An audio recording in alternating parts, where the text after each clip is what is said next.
Perfect.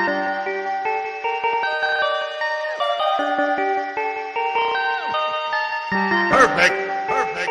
Perfect.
Oh, it is triple header time with your boys, Mike and Mish, 9 p.m. Eastern Standard Time.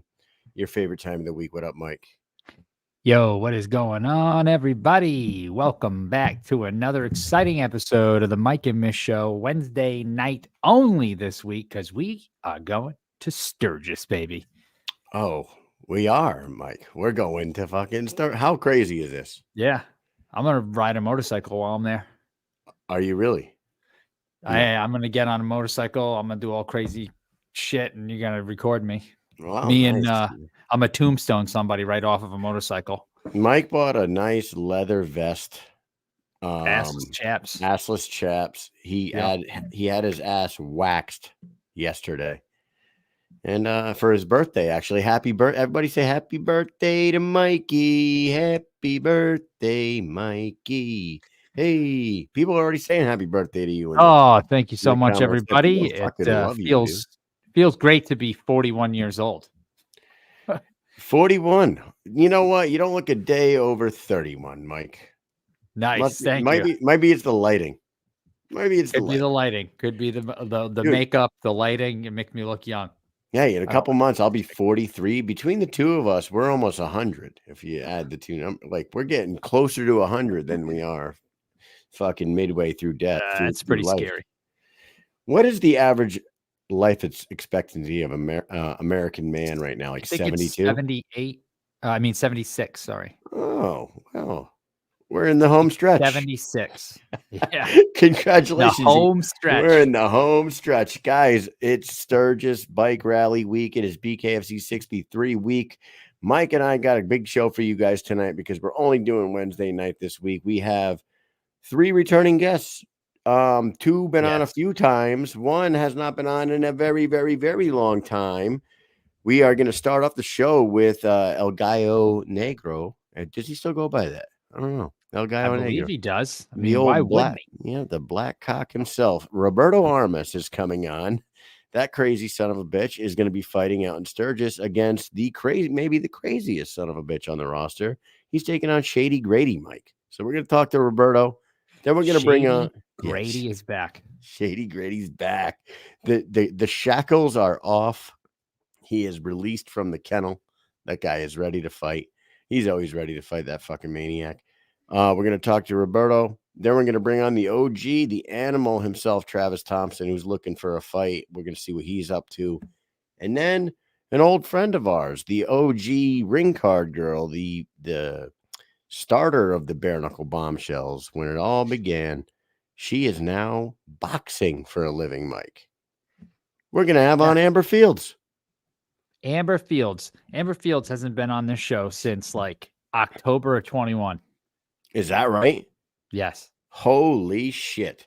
Well, we're unless she welcoming her. came on another time that I don't remember, but I think you're probably right about that, dude. It was probably like a year into our venture here, and which is crazy if you think about it. November 10th of this year will be 4 years of that's this wild. show. Isn't that fucking real nuts? Crazy?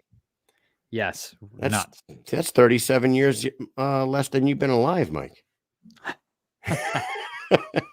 Good math. Yeah, that's called math, everybody. The invites are sent. Have we heard back from Roberto yet? Not yet, but we'll see. Not yet. Let's shout out our sponsors real quick. Let's and do then that. We'll do a couple sponsors, and then we'll see if we get Roberto soon.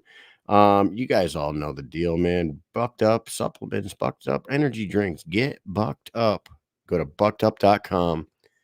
Get some of the best pre-workouts you'll ever drink. Get a pump like you've never had in the gym. Drink the most tastiest fucking sugar-free energy drinks on the market and get bucked up. Use promo code Mike and Mish 20. Get 20% off your total purchase. You will thank me later. Right, Mike? Yes. Dynamic life, sexual health, weight loss, and anti-aging. Retake control of your life by reaching optimal health. Visit www.livedynamic.com. It's the only online platform where you can become a patient in under 20 seconds.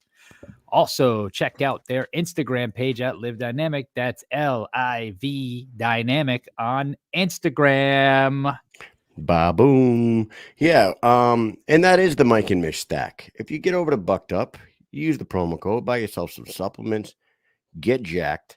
Head on over to LIV Dynamic on Instagram. Hit the link in the bio. Become a patient in just under 20 seconds. Stack that together. The Mike and Mish stack. Get jacked. Stop losing your hair.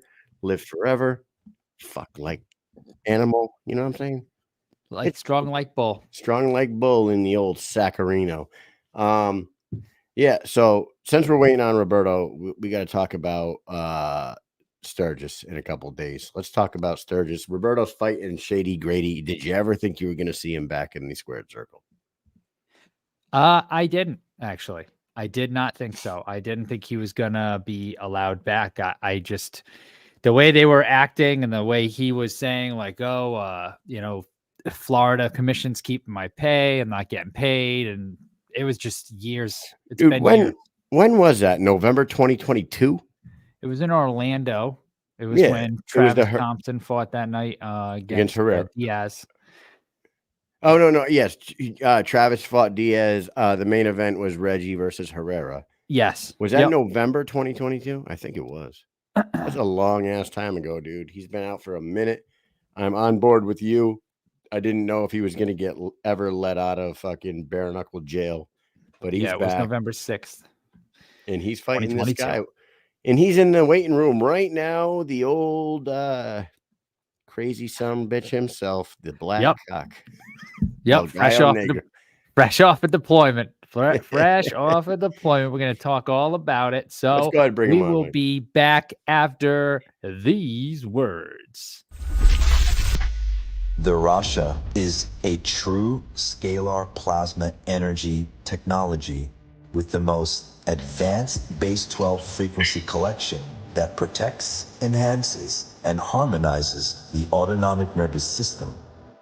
This can help a soldier, athlete, or animal improve their training, endurance, recovery time, and overall performance while achieving the ultimate victory-winning mindset called consciousness coherence.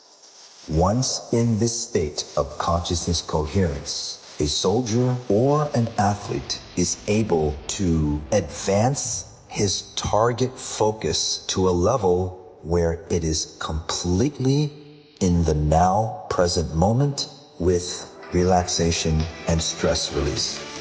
The Rasha is where science meets consciousness.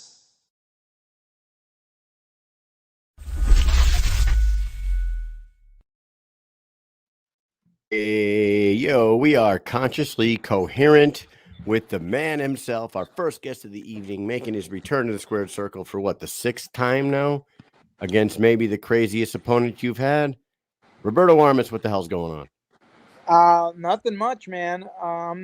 Very excited to see you guys. Will you guys be there tomorrow? We will be there Friday.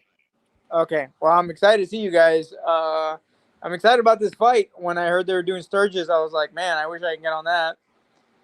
And here I am. And here you are, fresh off of a deployment. How was deployment? Oh, terrible. Was it terrible?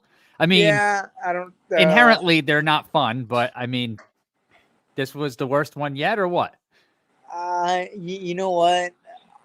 As far as I don't want to say anything. Yeah. Listen, this is a lot of work stuff that went on Yeah. that I wasn't too fond of. But you know, it happens. You overcome, you adapt. You work with the new team, and then you know, once everything starts clicking together, it clicks together. But it was a rough 6 months. when did you get back? Because you fought in May against Dylan Schulte. You fought like very shortly after you got back, right? April. I came back in April. Fought in May. That was they called me Sunday and asked me about it, and then I didn't hear back, and then Tuesday hit, and then they were asking me about it, and then about flying out tomorrow. So, you know, I made it so out. you took that fight on like 6 days notice? Yeah, it was. I said yes initially, 6 days out, and then or 5 days out, and then I signed the contract 3 days out. 3 days out. Yeah. Wow, you're a fucking animal. And it didn't go your way against Dylan Schulte, who is a fucking beast himself. Yeah. Do you regret taking the fight right away? Do you look back on that and wish that you would have given yourself a little time coming off of deployment or not? So there's a lot of factors that come into play when I make those kinds of decisions. So, do I regret my decision? No. Do I wish I had different circumstances? Fuck yeah, I do. But sometimes you have to play with the cards that you're dealt. Those were a series of unfortunate events that happened, but we're here now, and I'm looking to get back into it at 135. I think this is great for me. I feel great at this weight.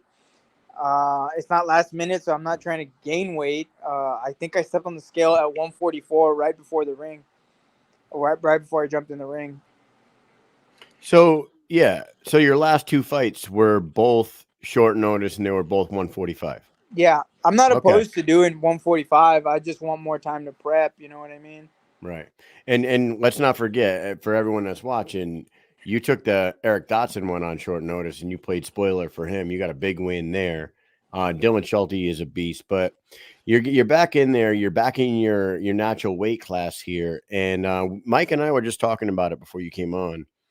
Did you ever think that Shady, like, the Shady Grady story? You know what happened 2 years ago in Orlando? It was a fucking wild scene. It was about a half dozen violations in 2 rounds of fighting. And then there was a skirmish that involved both corners and the president of the fucking company.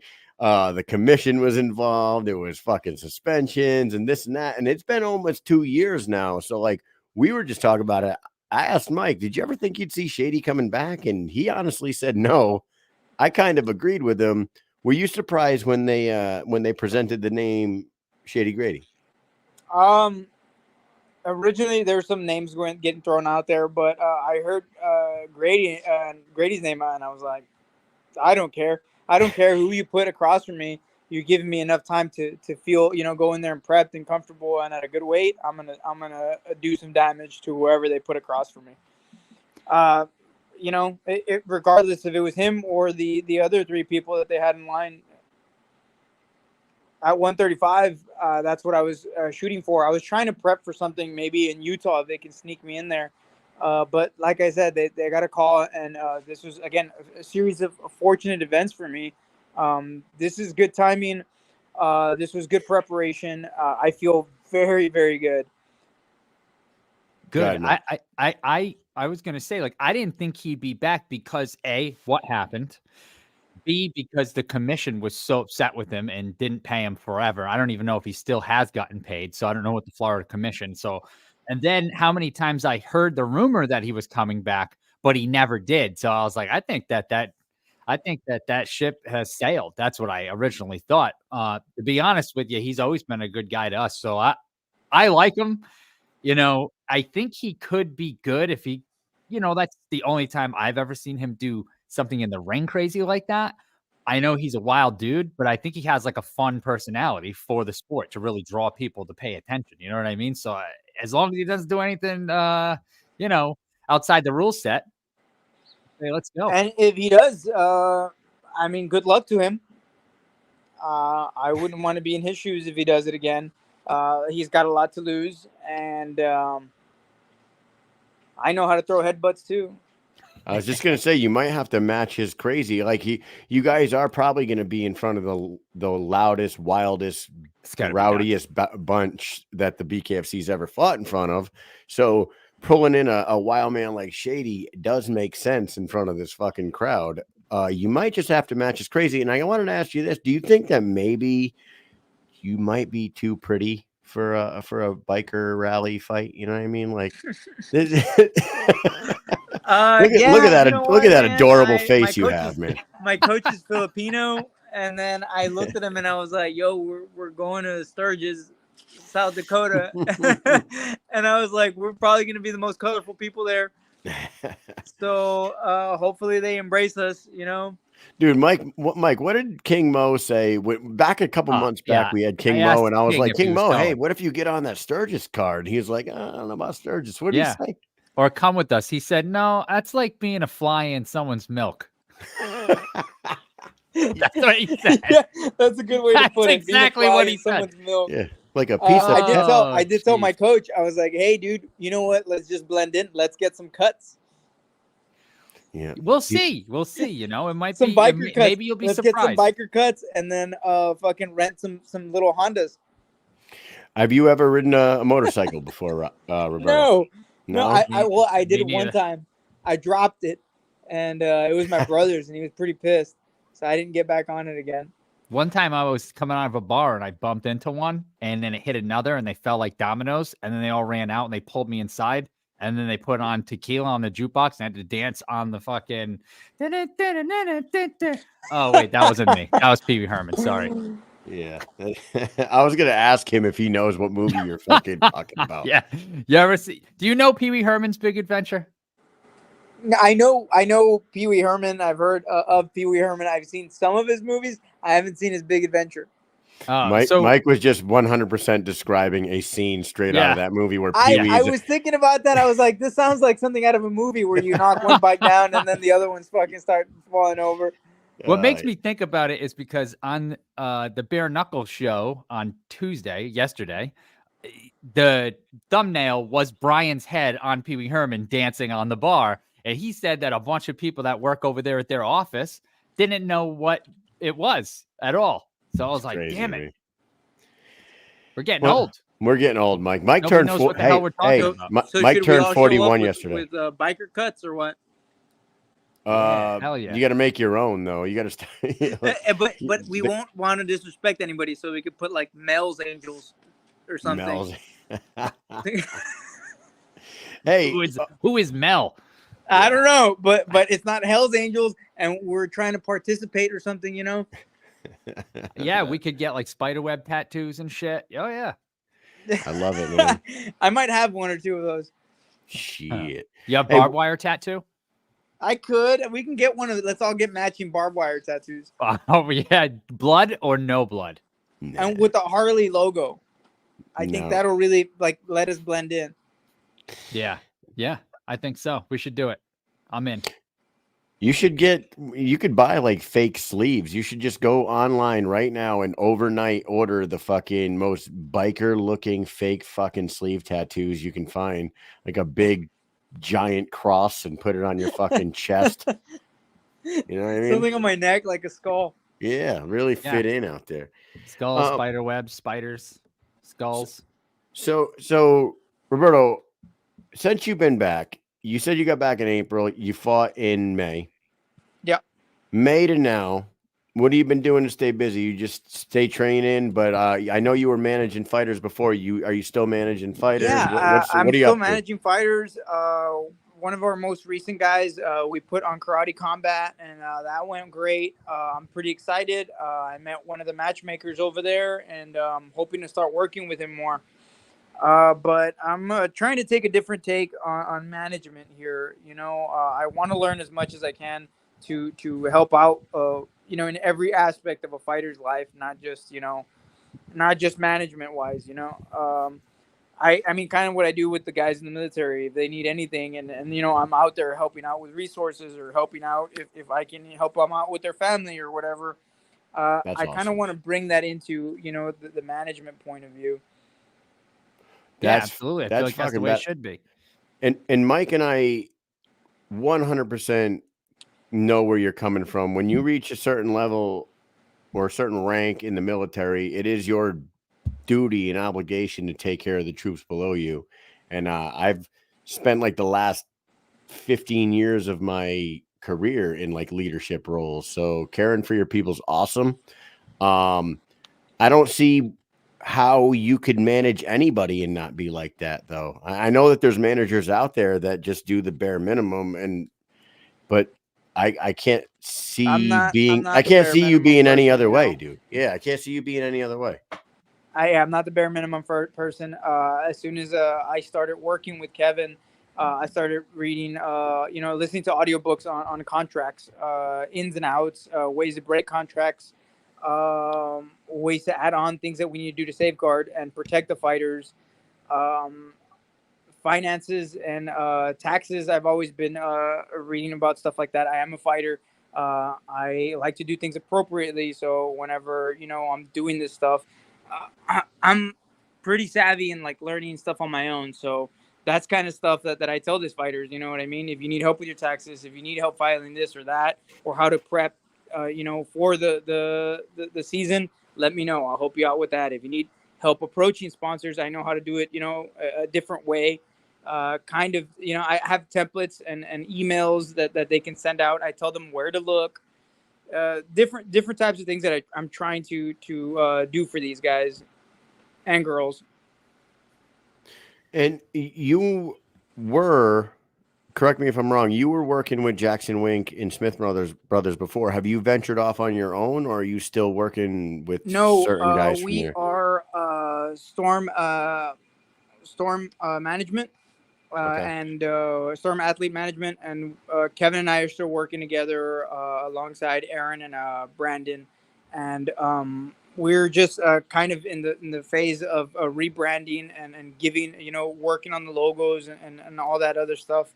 So nice. We're gonna get a new look here pretty soon. And I don't know if you've seen some of the logos. The Storm logo is kind of like.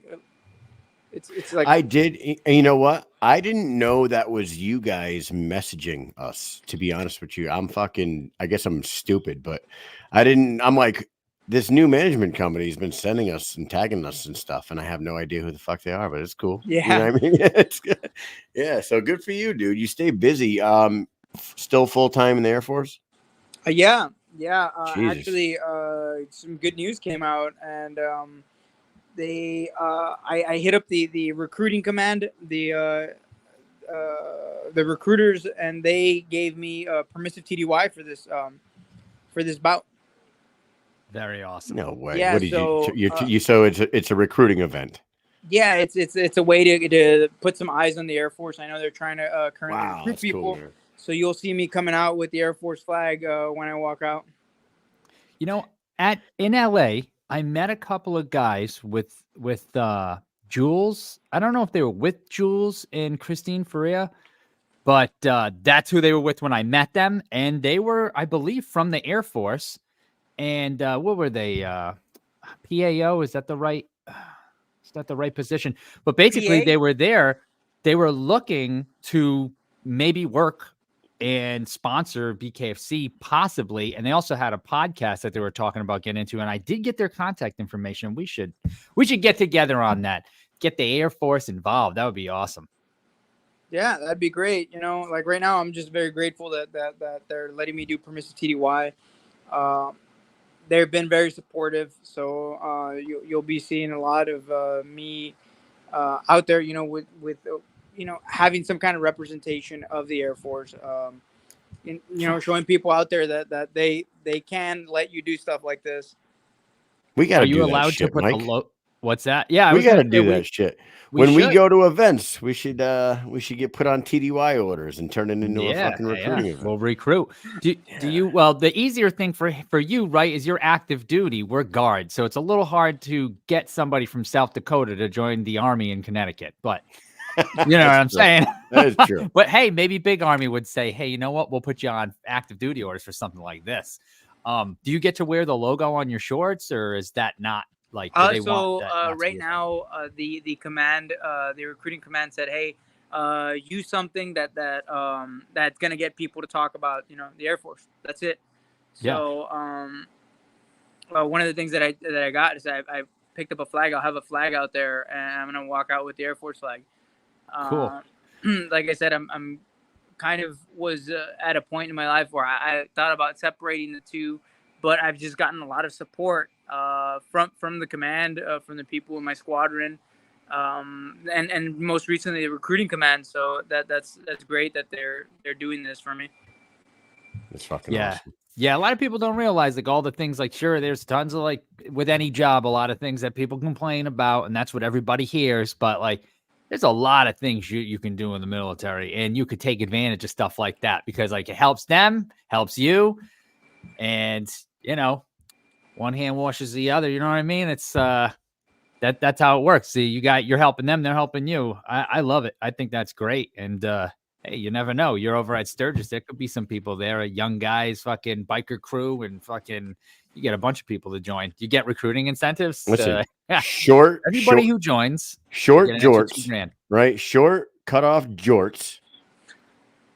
The flag over one shoulder and a 2x4 in the other hand, and you walk out there going, "Oh, Roman candles. I'm gonna shoot the Roman candles in the other hand. Yeah. Nah, Roman man. candles, and you just catch people in the face with a Roman candle on the way out. That'd be awesome. That is super fucking cool that they're doing that for you, though. That is awesome. And like I'm sure you feel the same way as Mike and I. The military has been probably the best decision I've ever made in my life because with me personally, I wouldn't have my wife and my kids and my house and all the shit that I have if I didn't join the Army. And that's 100% fucking guaranteed. Like, I don't have a doubt in my mind that I would have taken a very bad path in life if I didn't join the military. Mike kind of went the same route as me. I like, was a complete stew nod before. He was a complete stew nod. The military squared him away. Complete And dope. I don't know where you think you would be without it, but I'm sure you feel the same way, right? I don't know, man. It wasn't until recently that I kind of started viewing it in a different way. Yeah. How old for are me, you, it was a Roberto? means to an end the whole time. And now I kind of just stopped caring about certain things in my military career and just focus more on myself and the people around me. And I try to impact as many people as I can that I directly work with, and I ignore everything else. And after that, I've actually enjoyed my time in, and I have 3 years left now to retire. Nice. Wow. That's awesome. Good for you, dude. I want to, so I'm doing school right now. I'll finish my degree here in the next year and a half. I want to continue studying. I just recently started thinking about doing nutrition stuff, so I'm gonna open up a gym. and I'm gonna have a business degree, and just kind of stuff that I can again pour into management and pour into other people. It's So outstanding. my eyes are focused on something else now, but I'm trying to do the most that I can in my military career the last couple of years. I love it, man. That's fucking outstanding. Good for you. And man, 3 years away from finishing your military career. That's fucking something else. I got 23 years in right now. Mike's got what, 16, Almost 16. 16 years. It's a long time, dude. I work with a girl that sits right at the desk next to me every day. She's 28 years old. And I've been in the military for 23 years with 3 deployments under my belt. And I always think about that this fucking kid over here who I work with every day, and she's a fucking great person. She works her ass off, but she was 5 years old when I joined the Army. It makes me feel so fucking old, dude. I was like, man, I gotta get out of here, and I gotta go do something that I love forever. And this is what I want to do. I want to do this shit. I want to follow you guys. We don't want to keep you too long tonight, but this fight with Shady Grady. Just quickly, talk about how you're feeling heading into this one, and compared to the last one. How are you feeling this time around, and how do you see the fight playing out with Shady? So I think I want to talk more about the last fight. I had agreed to the fight. I got very sick the following day, which was Monday. And this isn't to take away from Dylan. Dylan fucking caught me with a good shot. It was fucking damn good. I was at urgent care on Tuesday, and I had already agreed to the fight. And by that point, I didn't see any other way out, And like I said, man, I felt like shit. I was underweight and definitely dehydrated. So I was trying to recover as much as possible before that night. But my mindset wasn't there. Again, hats off to Dylan. Dylan did great. Dylan caught me with a fucking clean hook. And that's where we're at now. This fight, I feel very, very good. I was already starting to prep for a fight in Utah. So when they called me and they said, hey, do you want to do 135? I was like, you know what? I feel good mentally and physically. And anytime I step in there, my first thought is I'm not fighting another person. I'm fighting the type of person that like, my mentality, how I'm feeling, how well I prep for the fight. And it's me against me. I'm the person that can make or break me in there. It's not another individual. I'm not scared of getting punched in the face or getting shot at or somebody blowing me up. It's whatever, right now I have a good mindset going in there, and I'm gonna, I prep to make as little mistakes as possible, and I think I'm gonna execute very well. I love it. Then our next guest tonight has also fought Shady, and Yes, do you think, so he can hear you say this, do you think that you will beat Shady better than Travis Thompson beat Shady Grady, or better? do you think you'll look better in a fight against Shady than Travis did? Dude, people fight different fights. Styles make fights, Love you, Travis. I can go out there and outpoint him for 5 rounds, and some people are gonna be like, "Oh, you beat him in a better fashion," or I can go out there and clock him in the first, and people are gonna say, "That's what we want to see." You know what I mean? It all depends on what the people wanna, are looking for. But I think we're gonna put on a good show. I'm not afraid to get hit, and neither is he. So that's what the people want to see, and that's what I'm looking forward to in this fight. Well, we have no doubt in our mind that you're going to put on a good show. You're back at 135 pounds. You have this tendency to go back and forth in your record right now in the BKFC. You've been fighting tough dudes, win, lose, win, lose, win, lose. You're on track to get that W back. We're excited to see you. We will be out there Friday. Fucking Mike will be in his assless chaps. We'll be at the weigh-ins. And before we let you go, Any final shout outs you want to give to anybody, any new sponsors or any, if you want to shout your management company out one more time, go ahead. Storm Management, obviously, we're doing a good job. If you guys are looking for some representation, we're not just any other management team. We're looking to take care of you and work with you, work for you. Hit us up. And these past couple months have been a little rough for me. I am getting through some shit, but I'm grateful for like every single person that's had even something remotely positive to say towards me, because that stuff goes a long way. Sometimes, you never know how bad of a day somebody's fucking having, and I'm not. I don't go out there and say, "Hey, I'm having a bad day, dude." Sometimes it just is, and I push through and I fucking get my training in, and I do what I can. But these past couple months, I've just seen a different light in people, kind of like what I like to show others, and they've been very, they're here for me, and I appreciate that. Hell yeah, man. Well, we're happy to have you back on here. We are going to be happy to see you in person on Friday, and we will be there ringside on Saturday for an exciting fucking event. And Roberto Armas one Mr. more time, Feldman, huh? Mr. Feldman, thank you for the opportunity. I don't think you're going to be disappointed. Hell yeah. Everybody make sure that you are tuned in August 3rd. Armas versus Grady. Cannot wait. Hey, and when we get there, we can shoot the shit. I can't wait. Haven't seen Grady for a while, and we haven't seen you since you left. I think the last time we saw you was in Denver, and you were leaving like a week later. So excited to see you. Maybe we'll go out for breakfast or something. Can't wait. Everybody, stay tuned, because when we come back, we will be joined by the animal, Travis Thompson. See you in a couple days, It's always Rob. good talking to you guys. Thanks for having me on. Sorry about being late. I'm never late. I forgot. You're not late. You're good. You were on time. You're good, buddy. Hey, we'll see you Friday. Later. Later.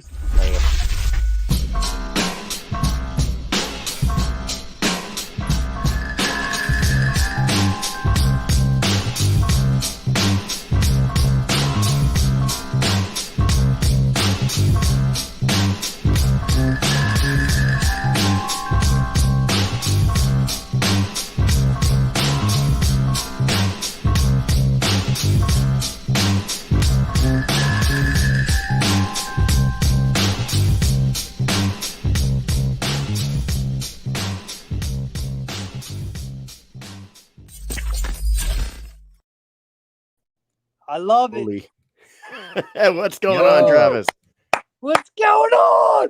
Woo! Yeah. Hey, What's up, guys?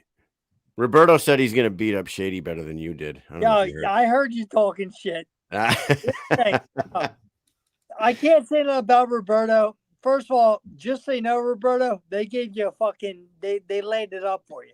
Jack Shady, biggest piece of shit you could ever fight. The biggest cunt you can ever fight. Can't stand the fucking guy. You got it. All you got to do is you'll beat the fucking pussy. All right. Well, really quick before we get into that it. being said, he sucks. God. Here's the question. Who looks better in short jean shorts? You, Armas, or Shady Grady? Go. I look better in anything, so it doesn't matter. Look at this beard. Look at this. You kidding me? I look better in everything. But you're going to tell fucking cunt, and I can't stand the guy. So you're going to tell me that you don't landscape people's lawns wearing very, very short Armas style jean shorts with a belly shirt, crop top on? Shorts. I always wear pants because I don't want to fucking hit my legs when I weed whack or do nothing else. Dude, you are. Smart you guy. do it for a living, but let me tell you, I've been hit in the square in between the eyes with a fucking rock coming off the sidewalk. You know, when you go along the sidewalk, ping, and I wear glasses and everything. I'm like, whatever, fuck it, go on to the next one. That's why I like, cool. Who's next? Dude, it's crazy. It is crazy. Travis, you're on here, and I like every single guest we've had in the last week. You have some sort of relation to, and like the news comes out. Ryan Reber's about to fight Alberto Blas. I know Reber's your boy. Yep. Before we get into you and what the hell you're up to, September 13th, your boy Ryan's got a shot at the world title. What did you think about when they announced that, and how do you see that fight going? First of all, I want to say congratulations to you, Ryan. I'm proud of you. I'm very happy for you. I hope you get the W. But when you get that W, I'm going to come for you, bro. I love you. I love you to death. He's family. He knows that. Can I ask you guys? So you guys have been in this for how long? About 4 years now. Almost 4 years, yeah. So who is the one person that has defended the 135-pound title? Who's the one person? The one person. Johnny Bedford? Was it? There's one person that's only defended the title. Who is it? Is it not Johnny Dat Bedford? be dat. Oh no, it's Good. it's Reggie, right? It is no one, because no one has ever defended the belt. Oh, you know what? Reggie didn't defend the belt against Gian Herrera. That was Right. weird because Johnny Reggie Bedford was fought 155 or 145 lost. Then he lost to Dat. Dat never fought. Then Reggie, when he fought, he didn't fight the dude for the belt. You're right. He fought Gian Herrera, and I thought that was weird because the champion was fighting somebody in his division, and the belt was not on the line. Yeah, in Orlando. I was like, "What the fuck you talking about? He's not jumping the line. He didn't fight for the belt." So no one has ever fought for the belt and defended the belt successfully. Isn't that strange? Is that normal for a champion to fight somebody in their division like that and not put the belt on the line? I just feel like that's an anomaly. Like it doesn't happen very often. It's not normal, but you got to realize how young the sport still is of bare knuckle. So you get a good name like Gene Herrera, which God rest his soul. Yeah, that's crazy, man. But you get a guy like that, you got to give him up. You got to give him a chance to fight, not necessarily for the belt, but you got to give him a chance to fight. So he did fight. He fought Reggie. He lost to Reggie. That was that. But no one's ever fought and defended the title at 135. Jesus. Yeah, you're right. And we've been around. This is like. You ain't got to tell him right. Yeah, that's fucking So, all right, your last fight was against Abby Velasquez. Abby, I'm sure you're listening, and I hope you are. You did a great job. Congratulations. I got a fractured orbital in that fight. He hit me right in the eyeball. I couldn't see shit. So the first time I went down, I got right back, kind of chuckled, laughed, got up, hit the same fucking spot. He fractured my orbital. I couldn't see shit. So I just, they were counting. I said, don't even fucking bother. I can't see. I'm not going to get up and try to fight when I can't see. And that's a smart veteran move by you, for sure. A lot of guys will try to tough it through.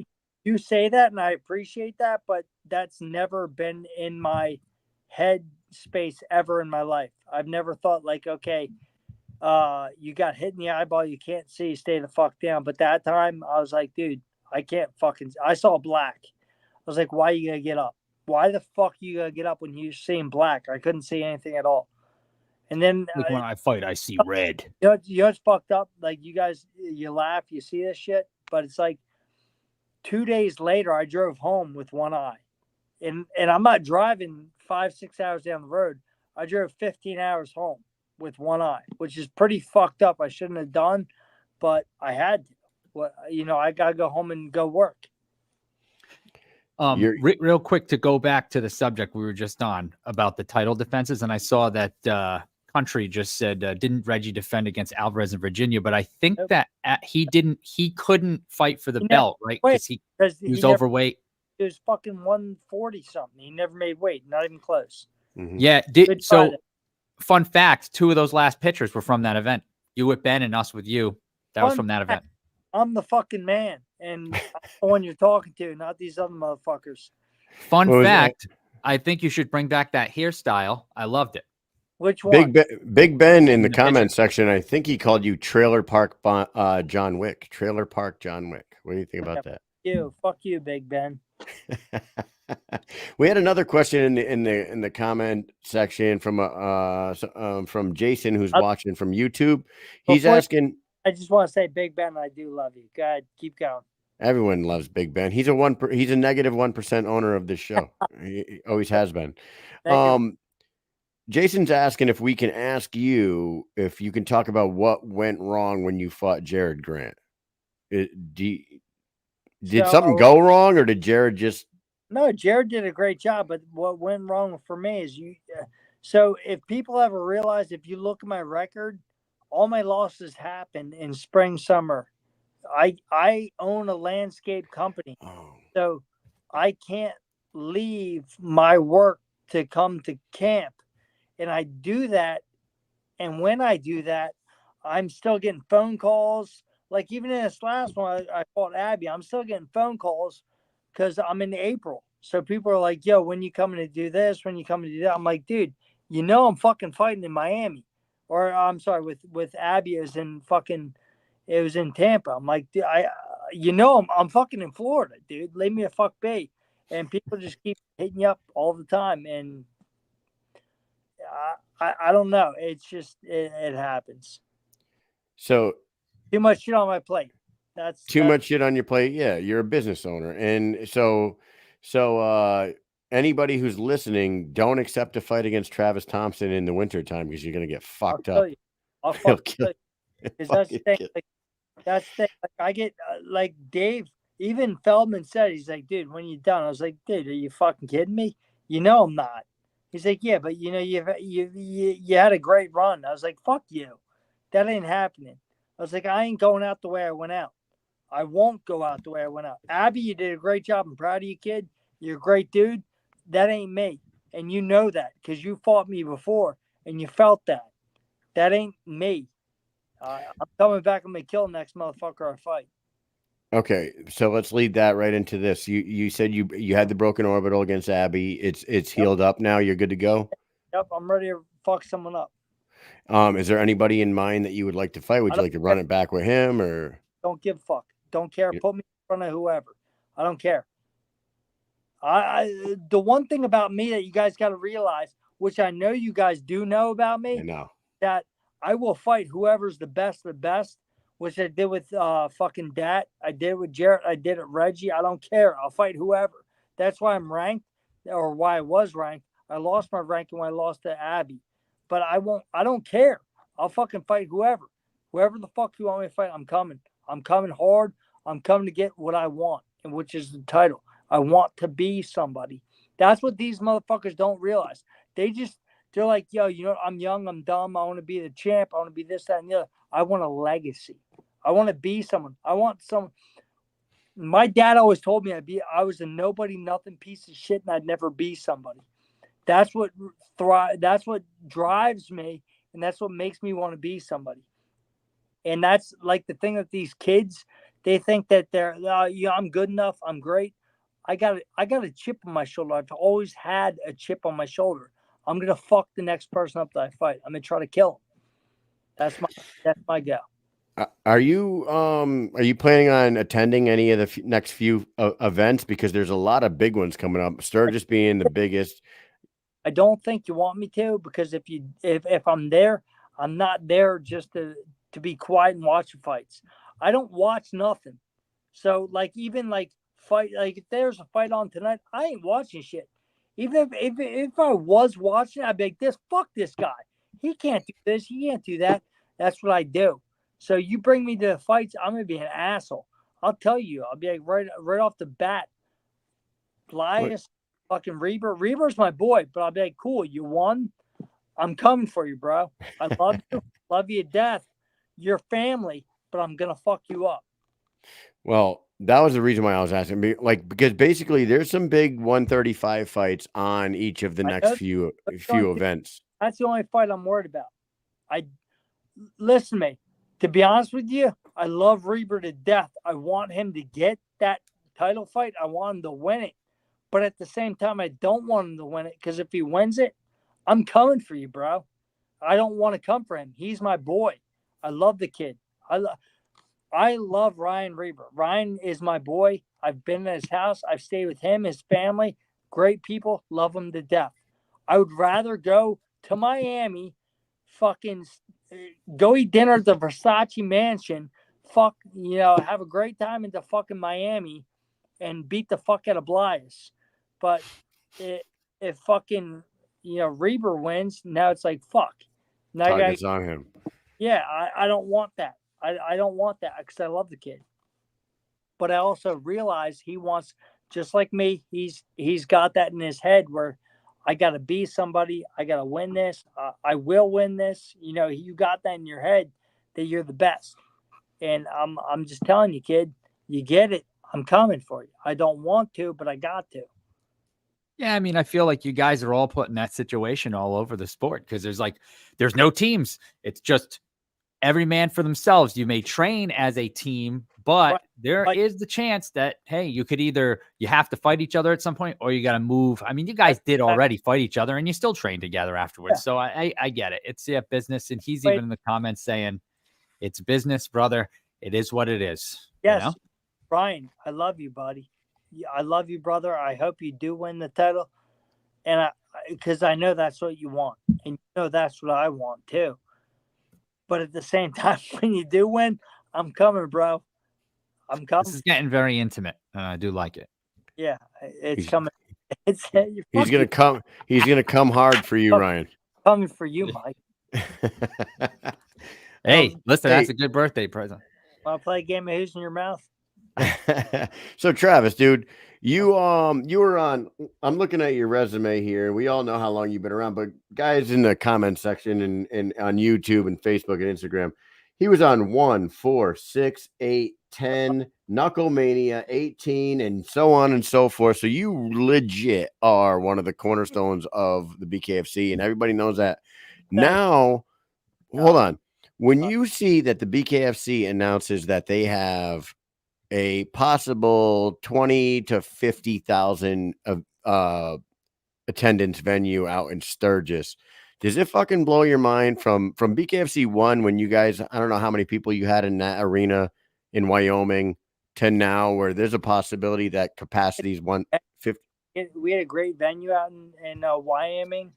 And like I'm sure I've told you guys before, when Dave Feldman says he's going to do something, he's going to do it. I'm very proud of Dave Feldman. His dad was my boxing trainer. Dave's been a part of my life for the past 20 years. When a Feldman tells you they're going to do something, they're going to do it. So I've never, ever negated anything that they have ever said because I know they will come forth with what they say. So when they say they're going to do this, that, and the other, like when Dave says he's going to do this, that, and the other, I know he's going to do it.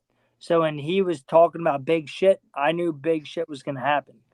So he told me in 2018 that bare knuckle was going to happen. In the beginning of the year, I was like, yeah, okay, bullshit, blah, blah, blah. Then it happened. June, I go out to Wyoming. We fought in the first bare knuckle. The Feldmans, when they tell you they're going to do something, I have a very hot head. And I'm very determined in anything and everything that I do. He is 1,000 times more fucking infatuated in his goal than I am. And I try my very best in everything. Like that guy just will not stop for anything. Dave, I'm very proud of you. I'm very proud of what you've done with bare knuckle. And I'm excited to see where it goes. It fucking boggles my mind.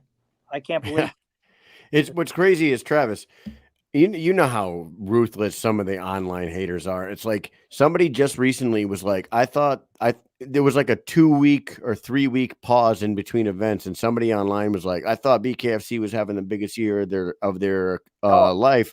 Why such a long pause? I commented and I said they've had, I think it was 28 events at that point, halfway through the year. Kyle, that's the shit that people don't realize because you're a part of it, so it's like cool. Because here's the thing, Kyle, Mike. What you guys realize when people are talking about you, the reason why they're talking about you is because you're doing something right. Dave will time. You're doing something right. That's why people are talking about you. If no one's talking about you, you're not doing nothing. They don't give a fuck. If you're doing something right, such as BKFC. People are talking about you all the fucking time. Oh, I thought they're big as shit. Well, why aren't they doing that? Oh, they are. Why the fuck do you think they're out in Spain? Why the fuck do you think Conor McGregor is now a part of it? Right. Like, shit that people don't talk about. But yeah, that's the shit, man. So I said they're on. I said once this little break is up, they have 6 events in the next month and a half, and they're on pace for 47 events this year. Kyle, you know that because you're a part of it. Yeah. Same with Mike. You guys know this shit. I look at the comments. I laugh.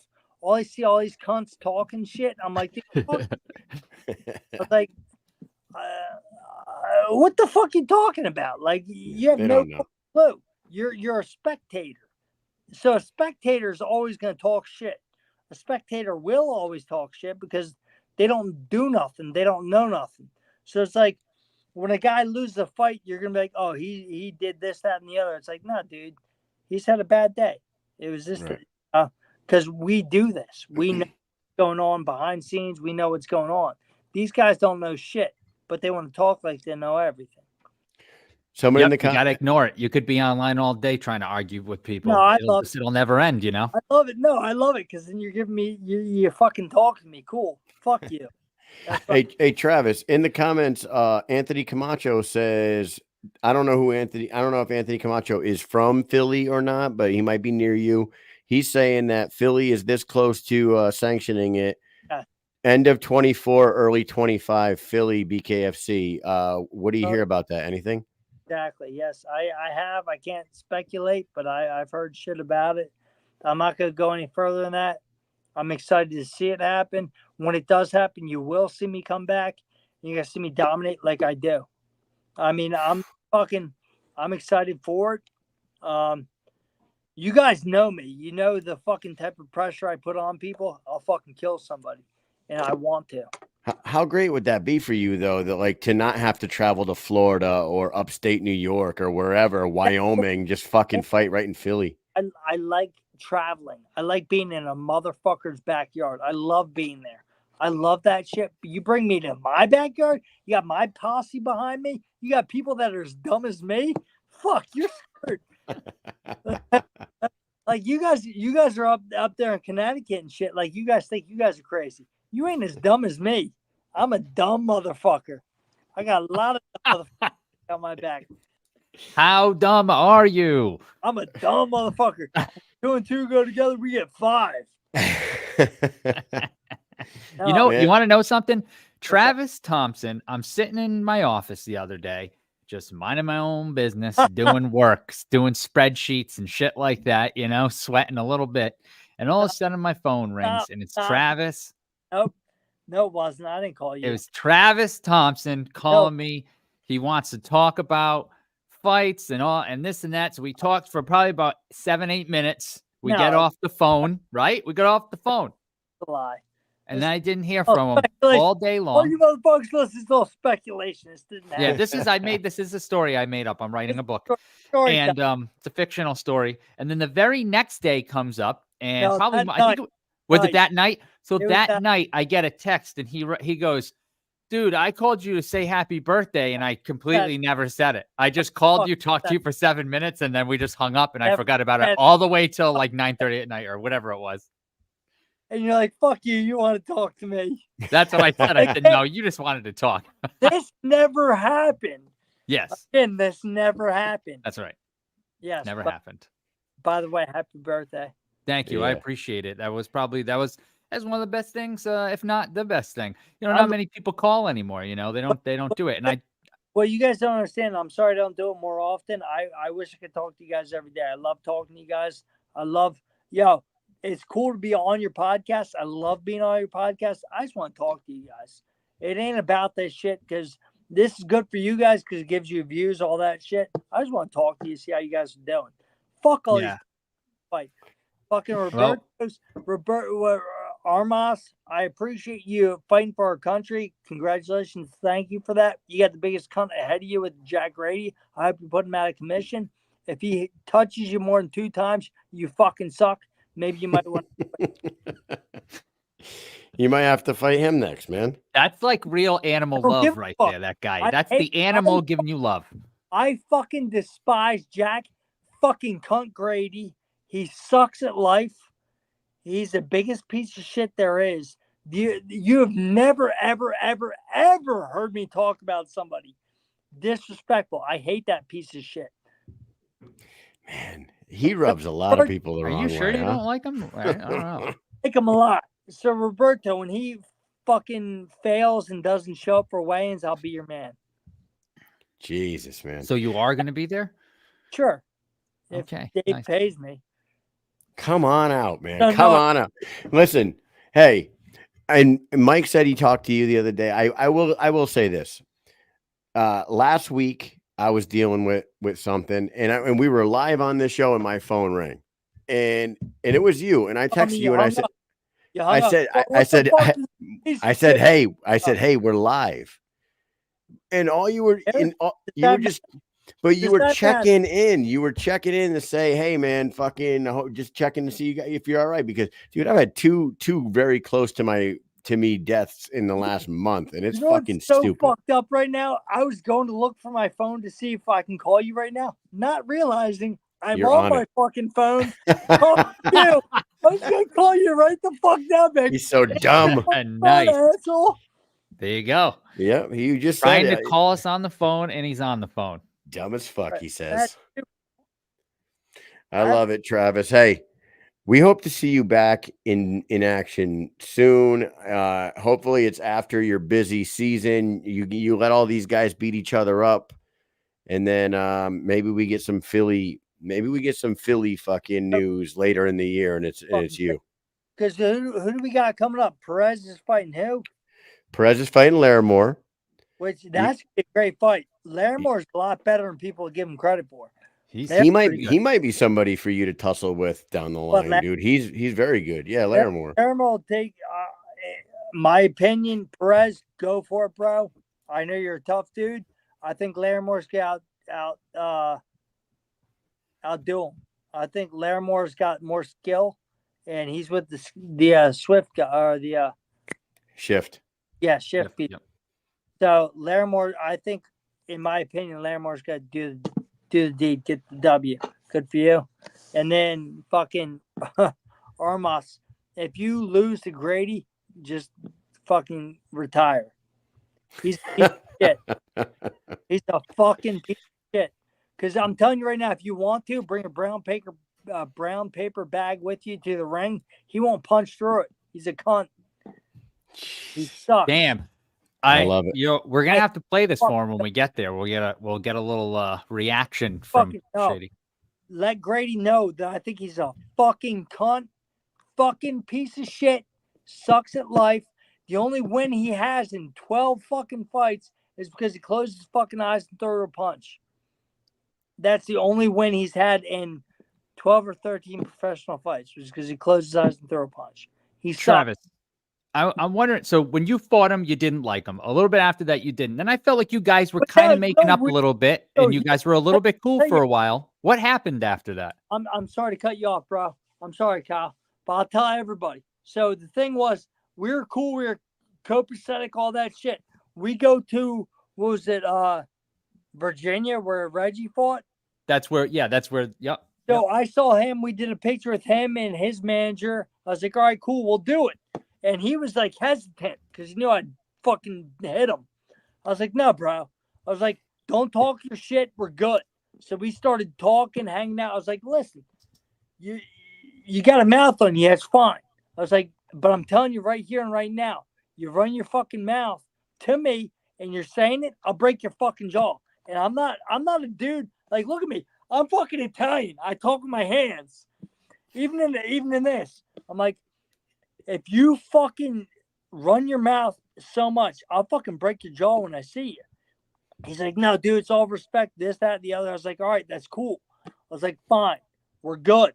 We go to Florida. I'm fighting Reber. We're literally 100 yards away from each other, all the way across the fucking parking lot. I said, take one motherfucking step, I'm going to break your fucking jaw. He took his shirt off. Fucking takes his shirt off. I said, take one motherfucking step. Take one motherfucking step. I'll break your fucking jaw. I'm in a 3-piece suit. What the hell happened, though? Why did that happen? Because he's a piece of shit. Because he started talking shit online. He was talking shit online, how he cut me. I was like, cool, you gave me a cut, you fucking piece of shit. You gave me a cut. You didn't do shit. You cut me. My daughter, when she slaps me, she can cut me. So he's like, yeah, I cut the animal, blah, blah, blah. So he's out there. He takes his shirt off and said, take one fucking step towards me. I'll break your fucking jaw. He would, from 100 yards away, he wouldn't take one step because he knew. And my trainer with me, Keon, he's like, Trav, get in the car. I said, no, I'm proving a point. This motherfucker takes one step towards me, I'll kill them fucking dude. And he wouldn't take one from 100 fucking yards out. He wouldn't take one step towards me. Not one. And I hope that fucking piece of shit is listening. He knows how big of a cunt he is. So Roberto, I don't know. I don't know if he's listening, but he's fighting in a couple days. He's a fucking cunt. He will not. All right. Travis, in the air. Travis, you are a fucking animal. You live up to your name every time. You clearly do not like Jack Grady. We'll see what happens this weekend.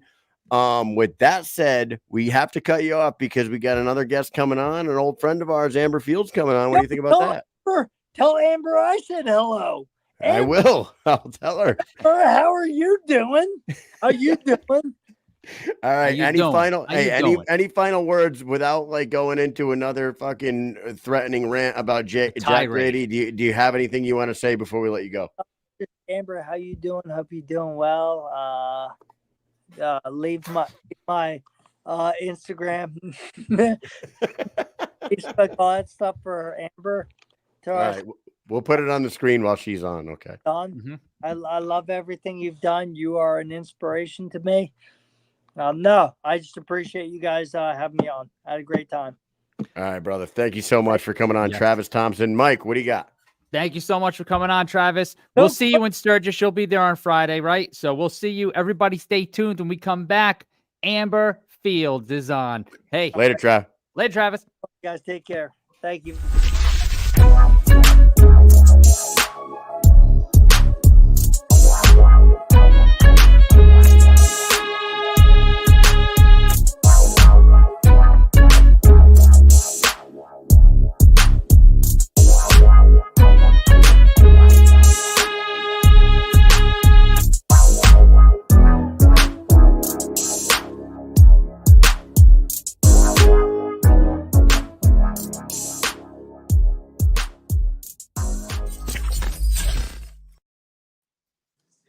Hey, well, look at all the cool stuff you've done, Amber, and you even hung out with Mike and Mish one time.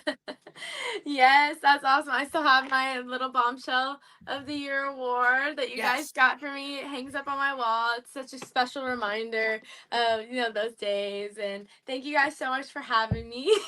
Thanks for coming on. Hey, you're doing a lot of shit, man. When you said you wanted to come on, you have a boxing match you want to come on, promote, and you want to talk to your old boys and the fan base that absolutely still loves you to this day. You are the OG of the bare knuckle ring card girls, but you have moved on and you're doing all kinds of shit since you have moved on. You want to just kind of run us through what the hell you've been up to, because we see it, but we want to hear you talk about it. Yeah, this year I've just been working really hard. I just started doing interviews for MVP and things like that, and I wanted to get in the ring. I wanted to put myself in their shoes so I could really see what training was like, what camp was like. And then I realized that there was this avenue for female influencers with Misfits and other different boxing companies. And I just decided to go for it, and I messaged them and I was like, this is something I want to do. And they're just like, keep training. So that's what I did. I focused, I was dedicated, and I really made this my entire life. And this year's been really great. Just a complete eye opener. My whole life is done a 360. Of course, from being ring girl and model to now considered an athlete. It's been a complete different avenue. Really it is. And those fans from Bare Knuckle have came with me. They're still so supportive. It's really amazing, the fan base I made in BKFC and how much they support this journey. Hey, Amber, I don't know if you saw our last guest come on the show, but if you look at the screen right now, scrolling across the bottom is Travis Thompson's Instagram and his Facebook. You can get a hold of him on the DM and Instagram, or even Messenger if you want to go to Messenger. He really likes you. I don't know. I saw him. I was listening to him at the end. I thought that was so sweet and so cute. Thank you so much for your kind words. It really does mean a lot. And of course, I follow him on Instagram already. So that's super sweet of him. I Let's caught a get. little bit. Sorry, go ahead. Hold on. Okay, fuck Travis. We talked enough about Travis. All right, you're super sweet, Travis. She loves you. Okay, but anyways, no, we love Travis too, man. He's the man. Why? I know you said you want to put yourself in their shoes and like see what they experience and stuff, but like, why would you want to get punched in the face? I don't understand it. Like, have you been training in the past? Had you done some boxing in the past, or is it something that you just like all of a sudden decided I'm tired of walking around the ring, I want to fucking be in there? Had you done it before? A little bit of both. I mean, more street fights when I was younger. I grew up in a small town in Lakeland, Florida. Shout out to Polk County. And it's kind of like your initiation, like into middle school. Like people they're not like how they are today with talking shit online. It was like, you talk shit, you get hit. And I was jumped when I was 12. So my dad actually was the one that's like, I'm going to teach you how to box and defend yourself. And then I kind of learned and took that negatively throughout my high school years. I think like I was in a few fights. One fight was two girls and I beat them both. But then I calmed down shortly after that.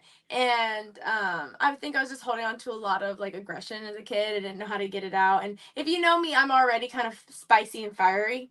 Like, I don't like take things. I'm not very calm. Like I'm very passionate and so I think that it just kind of it all fell together at the end of the day. And I've never been scared of getting punched in the face. Like it's always been like come at me, like yeah, you see this face, you don't be fooled. That's all. And Do then you know? seeing Do my you know friends. something? My dad lived up in New England for the first 15 years of his life. Then his mom and dad got divorced and he moved to Florida, right? He moved to Lakeland, Florida in the 70s. And my dad said from like his junior to senior year of high school, he fought every single fucking day. They would meet in the orange groves and fucking head up like constantly. I'm like, every day, give me a fucking break. He was like, I fought somebody every single fucking day. No, exactly. It's a So I community believe there. you. I believe you. No, it really is. Like I grew up seeing my dad. Like he had a business where and he would tell them on Fridays, whoever can beat me would get an extra $100 bonus. And this was maybe back in 2000. So that $100, like that could basically pay half your rent.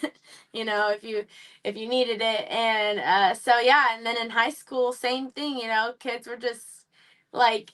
And I was started in middle school. It's like everybody was just trying to pick fights, and especially like being a girl with good looks or whatever the case may be. I don't know what really made them pick on me, but I was picked on a lot, and I was picked out, and I was just not the one to be like, okay, I'm just gonna take it, and like, no, okay, you want to fight, then okay, let's go. And I didn't win them all. I wasn't always like, oh, badass. Like I got my ass beat before, but then it just kind of made me stronger and tougher.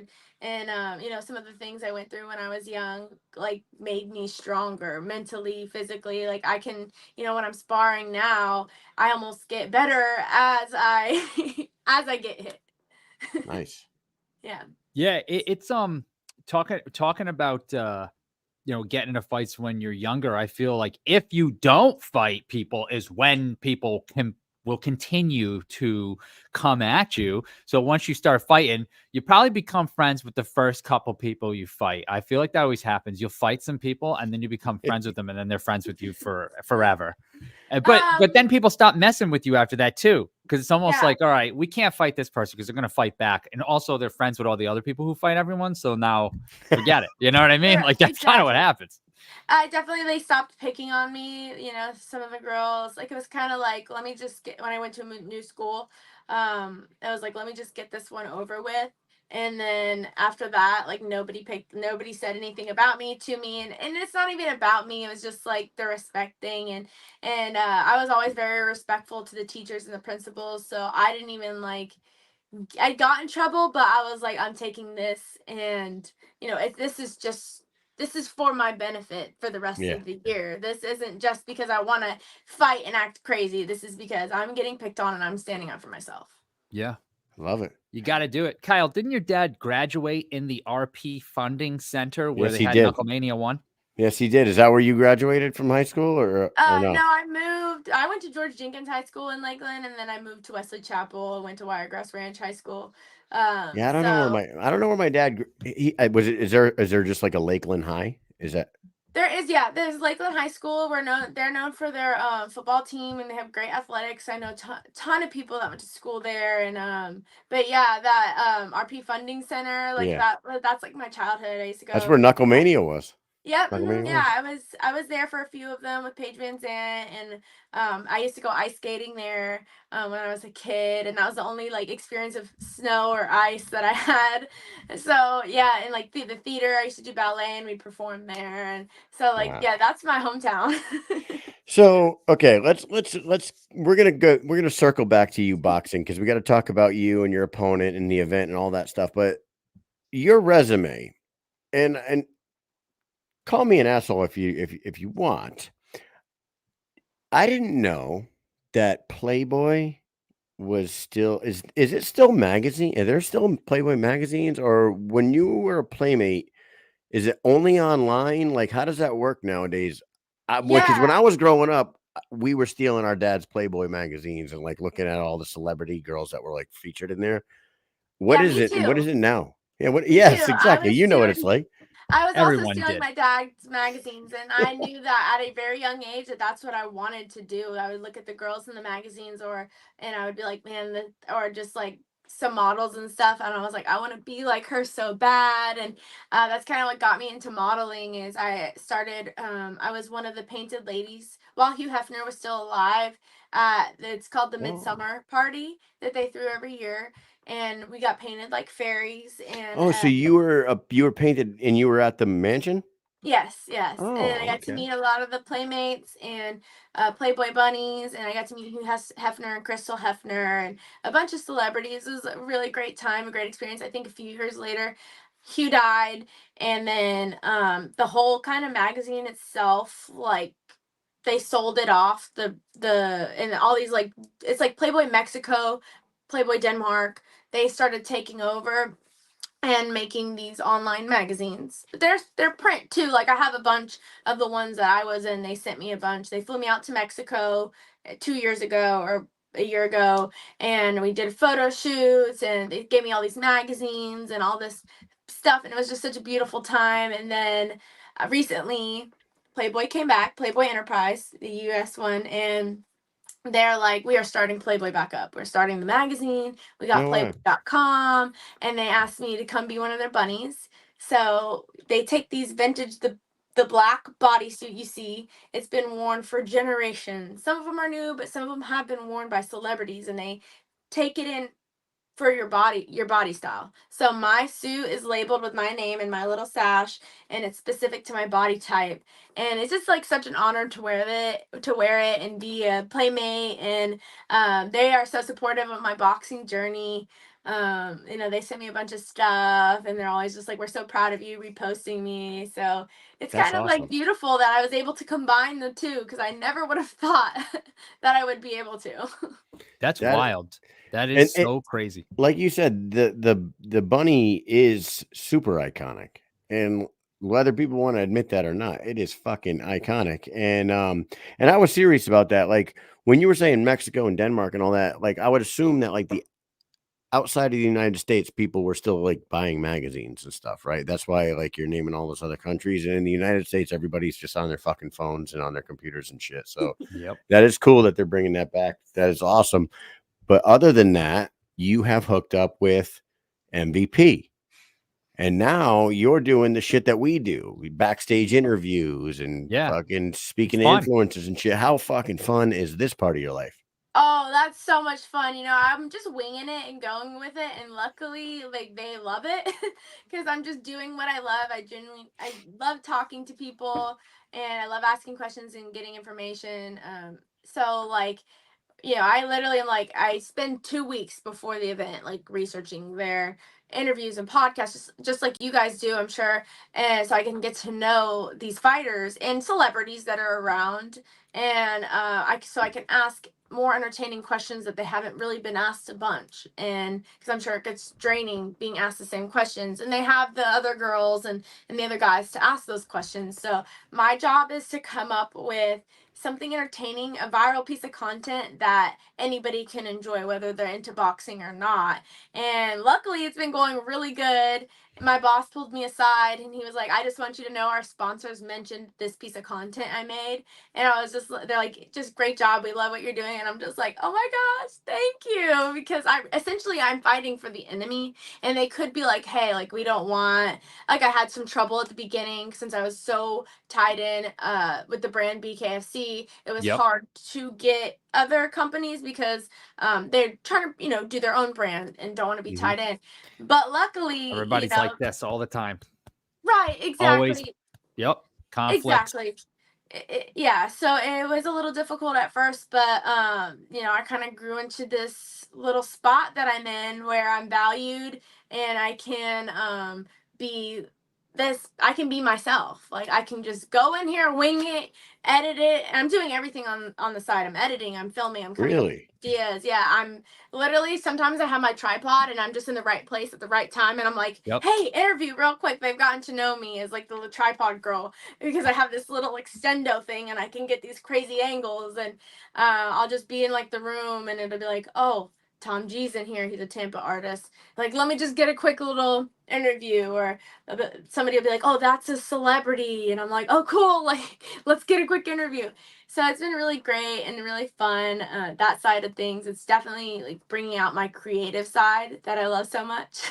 So Yeah, are you, I liked the what's in the box that you did with Mike Perry. I like that. And you did the ice. So where that was outside, was it by a line or was it like was that just like outside the building on a random day, like where you put that ice bath and you were out there asking people? Those were random people just getting in there, right? And you're asking them questions. Yeah, so there's this place in Tampa called Amateur Works. It's like an indoor-outdoor space. Like people can come bring their dog. There's a whole river walk. Like people can walk the river, bike the river, whatever. And there's a park and there's a bunch of restaurants. So it's kind of like an indoor-outdoor space. And it had a cover. But yeah, it was just random people who wanted to come see the open workouts. I did get in there with a fighter as my goal, and luckily one of them did get in there with me. And yeah, I was just like, let's just do this. I got the wetsuit so because I'm a diver, and my boss was like, we need to come up with ideas because there's the cold plunge was sponsored. They gave them 2 cold plunges, so Okay. like we need what to was come what up was the with temperature of the water? 50 degrees. That's not cold enough. It's not, but it is what It's it not is. It can cold get, enough for me. it Not can cold get enough. colder. It can get Yeah. colder for sure. And it I'm also just busting balls. this cold plunge can also get hot. It turns into a hot tub depending on like if you want to do cold and hot. But it felt pretty cold, honestly. I was Yeah. like, okay. But it's so good for you. I love it. I want to get one now.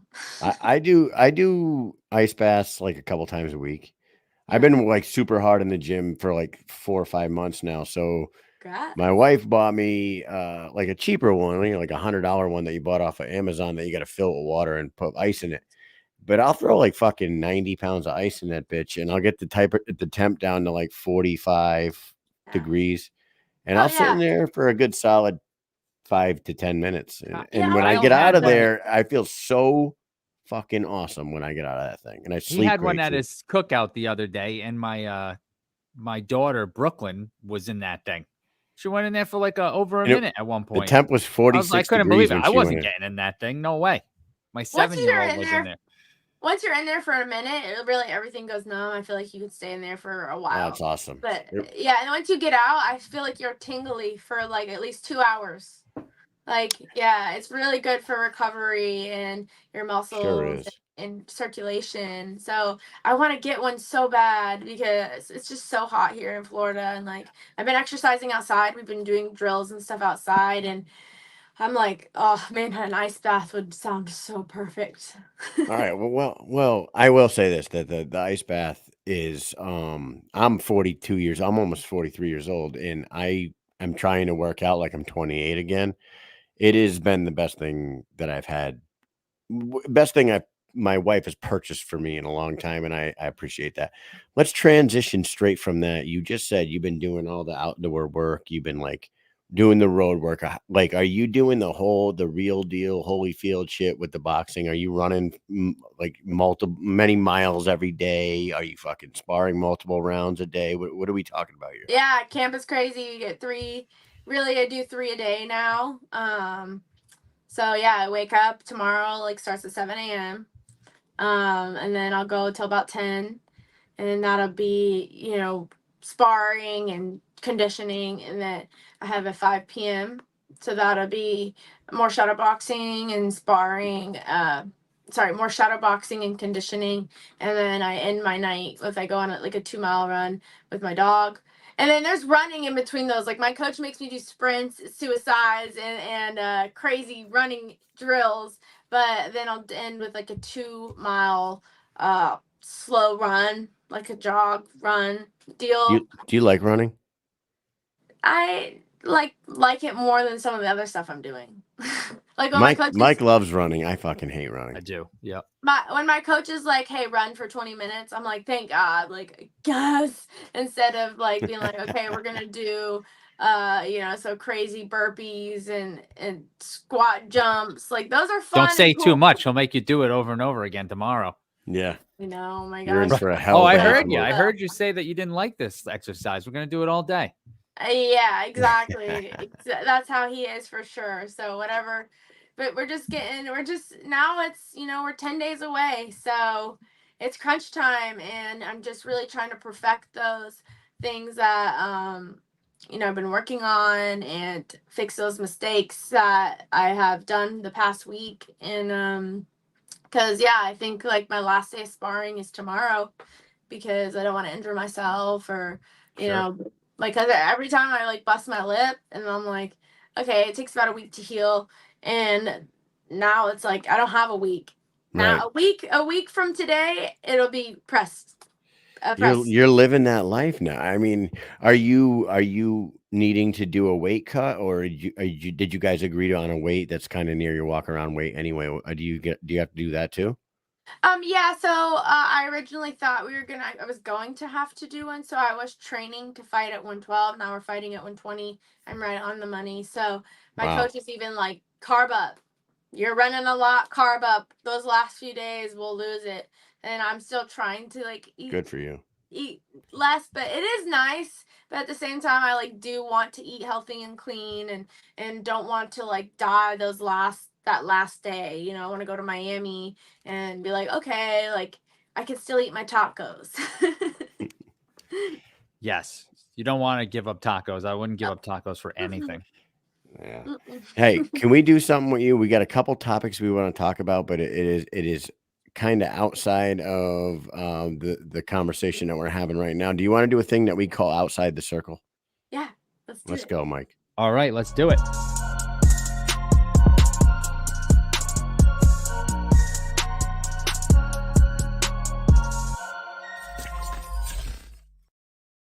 All right, so outside the circle basically is, the squared circle, BKFC. We cover it often, as you know. So we talk about things that are happening outside of the circle, the squared circle. So there's just a few topics we had tonight, kind of based around you and your life and what you're doing, except one thing that's kind of just doesn't, it's just for everyone, I guess. But let's start off with this. Tyson versus Paul. That's coming up. Pretty sure you're going to be working it. What do you think about this fight coming up? And what did you think about the Perry versus Paul fight that just happened? Oh man, I'm so excited for this fight. I feel like the buildup is just crazy. Got postponed, and which is a good thing. You want him to be you want Tyson to be 100%. So Absolutely. you don't want him to have any excuses of why he lost. I'm definitely a Jake Paul fan. Like just watching him training and getting to know him personally. It's really been just an eye opener, so inspirational, and I feel like he's just a winner. He won't stop until he's won, and look at all these knockouts he's getting, like it's insane.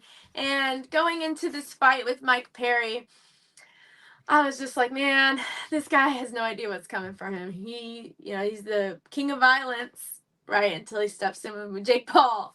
And look what happened. And I respect Mike Perry, getting to know him on a different level, like interviewing him and meeting his family. It really is like, I don't know, I feel for them for sure. But he told me, he said, there is going to be no fight with Mike Tyson. I Yes, am I the saw fight. that.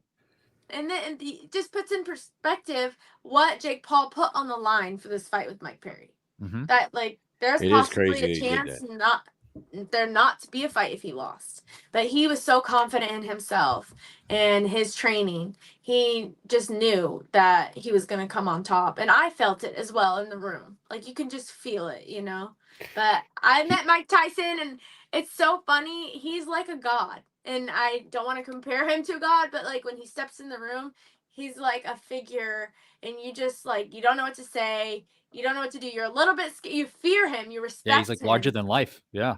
Yeah, and every single one of us tried to interview him, and we all messed up. And I never mess No up. I'll way. slow and go. I'm like, we're going, and I'm just like, blah blah. I don't know what to say. I lost my lines. Yeah, he definitely has that. Like, I can imagine he has a different type of persona. Like, you have different levels of celebrity and sports figures, but he's just an icon in the sport of boxing. And I watched him as a kid. I knew who he was. I was being allowed to stay up way past my bedtime as a young kid just to watch Mike Tyson fight. Like, that's how much of an impact he had on like the whole world, really. Not just Yeah. me when I was a kid, everybody. Yeah, me as He's well. beloved for sure by Yeah. everyone. I It's loved watching crazy. his fighting. I loved his story, overcoming some of the things he did. Where none of us are perfect, and getting to know him too it's just opened my eyes. But it's just, I cannot get off the fact that Jake Paul is a natural born winner. He succeeds at everything he does, and he gives it his all. And not saying that Mike won't either, but I just think that this new dedication in the sport of boxing is something that people are not ready for. Okay. Before you guys move on to the next one, I got into like a phase where I would listen to audiobooks when I'm working out. If you get a chance, and I'm trying to like remember what the fucking name of the book was, there's a book about his life growing up with Customato, Mike Tyson. It is absolutely, like you said, his story is something that fucking everybody should hear, because his childhood was fucking crazy. There's Iron And Ambition. that is that yeah. Undisputed My life, is it Truth. called Iron Ambition? Is it My Life with Customato? It's Yes, something like that. that's it. Look Yep. that up. If you don't want to Iron read it, just Ambition. listen to it, because it is fucking nuts. Like when he was in jail at 14 years old and he was boxing fucking COs because he was too big and too strong for any of the kids. And that's like where they discovered him. Like the CO was like, you got to come fucking see this kid. There's no way he's 14 years old. He's a grown ass man. He's like bench pressing 275 for reps at 14. He's fucking knocking full grown men out in prison. And they like brought him out of jail to like some program with Cuss, and like Cuss gave him a chance. And that's like when he got out of jail, he went and lived with Cuss. It's a fucking crazy ass story. And then you all know about like his fame and how fucked up that got. So anyways, check it out, guys. That's my book recommendation for the day. I'm gonna check it out. What, Mike? So the next topic is about the Olympics. Okay. So you are a female boxer. I have daughters, right? Hey, I would love to see my daughters grow up and do some boxing. That would be cool. In the Olympics, we have men fighting women. This has happened in MMA also. What do you think about it? Is it good? Is it bad? Are you indifferent? Do you not want to answer the question? Because I would understand that too. What do you think about women and transgender women fighting each other? Yeah, I think that they should have their own category. I think that might be a little bit more fair. It really isn't that fair that women have to compete against them. Like, they should have the option, like, hey, you can fight this woman, this whatever they identify as, if you like, but just know they were born a man and now they identify as a woman. And then if they say, okay, let's go, I choose to do this. Or they could say, if you don't want to take this opponent, then you can take a woman. I just feel like this whole Olympics thing, after this whole thing, I'm like, is this even real life? I don't even take it seriously anymore. And it's so sad because these people work so hard for 4 years dedicated to get into this tournament. And it's just, they've made a whole joke out of it. And it's like, I don't even know what to say anymore. I stopped listening to it just because I'm like, I get it. I want to be inclusive and stuff, and I want it to be fair and equal. And it doesn't feel like that's what it is. Like it doesn't feel that way. What's Yeah, it wild is about the whole tough. thing, and I'm the one that like told Mike I want this to be a topic because you are a female moving over into boxing, so you are getting into this sport that is a big topic right now in the Olympics. Mike has daughters, but do you guys know that there's 3 trans boxers in the women's division in the Olympics right now? Not just one, not the one that beat the shit out of the other girl. I did at 4:30 this morning. I couldn't sleep. I got up, I turned the TV on, and there was a trans boxer boxing the number 1 seed from China, a female boxer from China. And I will say this, that female boxer from China beat the snot out of the fucking trans fighter. So shout out to that girl. But what I thought was super fucking interesting and weird, maybe I'm just like crazy for thinking it's weird, but it is weird to me. They are commentating a female division boxing match in the Olympics, and the commentator was saying he needs to knock this girl out in this 3rd round if he wants to win this fight. He was saying he. Yeah. I thought that was fucking crazy to me. I'm like, what are we watching here? I'm like, this doesn't even make any sense to me. Like, it's just really wildly fucking something that I thought I'd never seen. Right. It just doesn't. Why wouldn't you give them their own division? Just like, it's fine if they want to box, but like you said, there's 3 of them, so then why don't they box each other?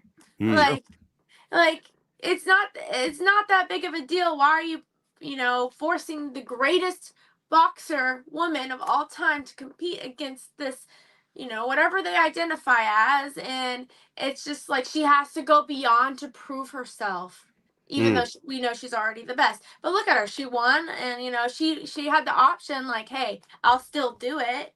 And then, it's like, okay, that's on you because you made the choice. But it's kind of like they're not even giving them a choice. They're kind of just being like, oh, this is the new way, and you guys got to accept it or else you'll get canceled.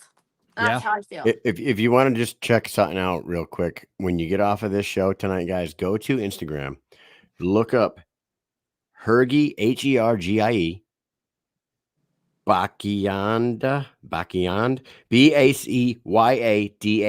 Hergie Bacyadan. That is the trans fighter that fought the Chinese girl this morning. Go look at that person's Instagram. Every single photo, this person, it looks like they lived their life as a man.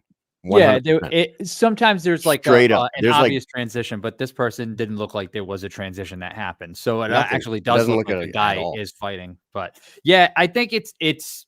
I feel the same way. There should be a different division. If there's more and more trans fighters that want to fight, they should have a different division then. Because yes, sometimes every now and then you will see a female beat the male, like Ashley Evans Smith did beat Fallon Fox a long time ago. But Fallon Fox has also really, really injured some female MMA fighters badly. So it just doesn't make sense to me to let it happen ever. I would never want that to happen to my kids, especially when it's holding females back that have worked for so long to make it in different sports, and they're losing out now to things that are out of their control. They can't do anything about it. They're just like, well, I don't want to not compete because this is what I've been doing my whole life. So why should I have to quit?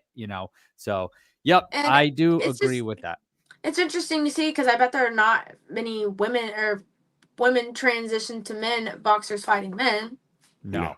Yeah, because they don't want to lose. The only reason why they're fighting the women is because they have a better chance of winning. and it Yeah. is sad. But like I'm all for like be who you want to be, like acceptance and love. But like when it comes to competition, just like you guys are just imagine what that Chinese woman had to, how much training she had to get. What am I trying to say? Imagine what she had to go through to even get to that Yeah. spot. The sacrifice. It's just like ridiculous. It's Yeah. ridiculous. Yep. It is. Yeah. Thank you for talking on speaking on it, because it is big in the news right now. And Yeah. It can be a touchy, and topic right. nowadays. So And him being a father of 2 daughters and you being a female boxer now, that is I right come in your at it guys'. with love, and I feel like most trans people probably feel the same way. yeah, I do. Is that I've heard some of them speak that way. Actually. right? Exactly. Like they want to be included, and I understand that. I want you to be included as well. It's just that this isn't the right way to do it. Yeah.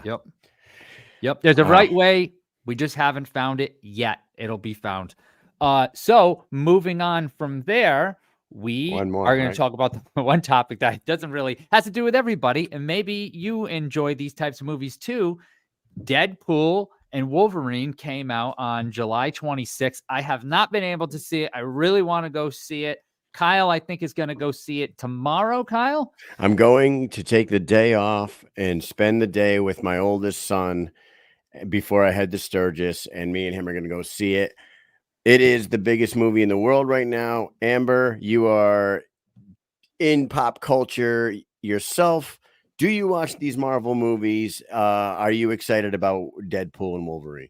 Absolutely. I love Deadpool. I actually did a little skit with MVP where I dressed up as Deadpool pranking people.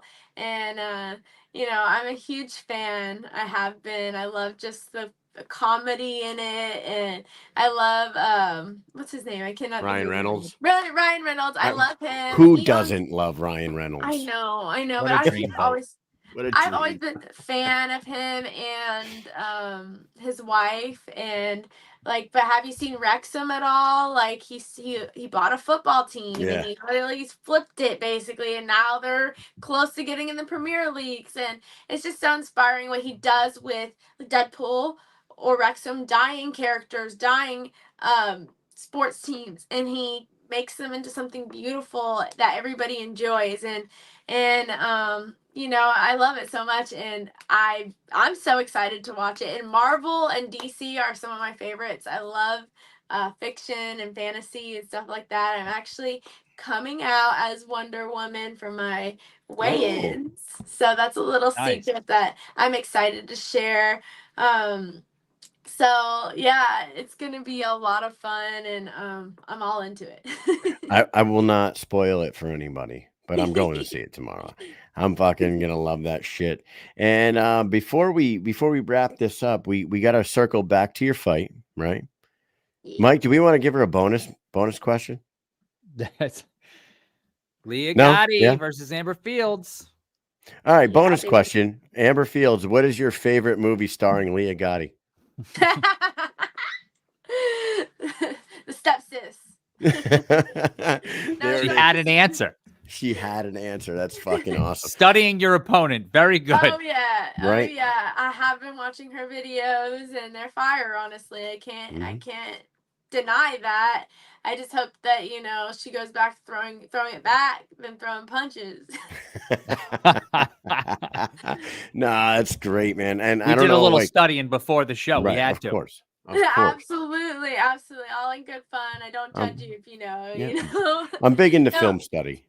We just did a little live, and that's the first time I really got to talk to her one-on-one, and I feel like I'm definitely ready for this. I feel more confident, but also like she seems like a genuine sweet person, and after this fight, I feel like I'd be down to collab with her and get to know. I feel like we're kind of really similar, like in our lives and our backgrounds and things we like. We even have the same favorite colors. I was like, damn, we might even have the same walkout song. So We it's kind of watched- like fighting my twin. We were watching it. We were watching the live. You guys were getting along great. That's why it's always like it's funny that 10 days from now you need to punch her in the face. You need to finish her Repeat in the ring.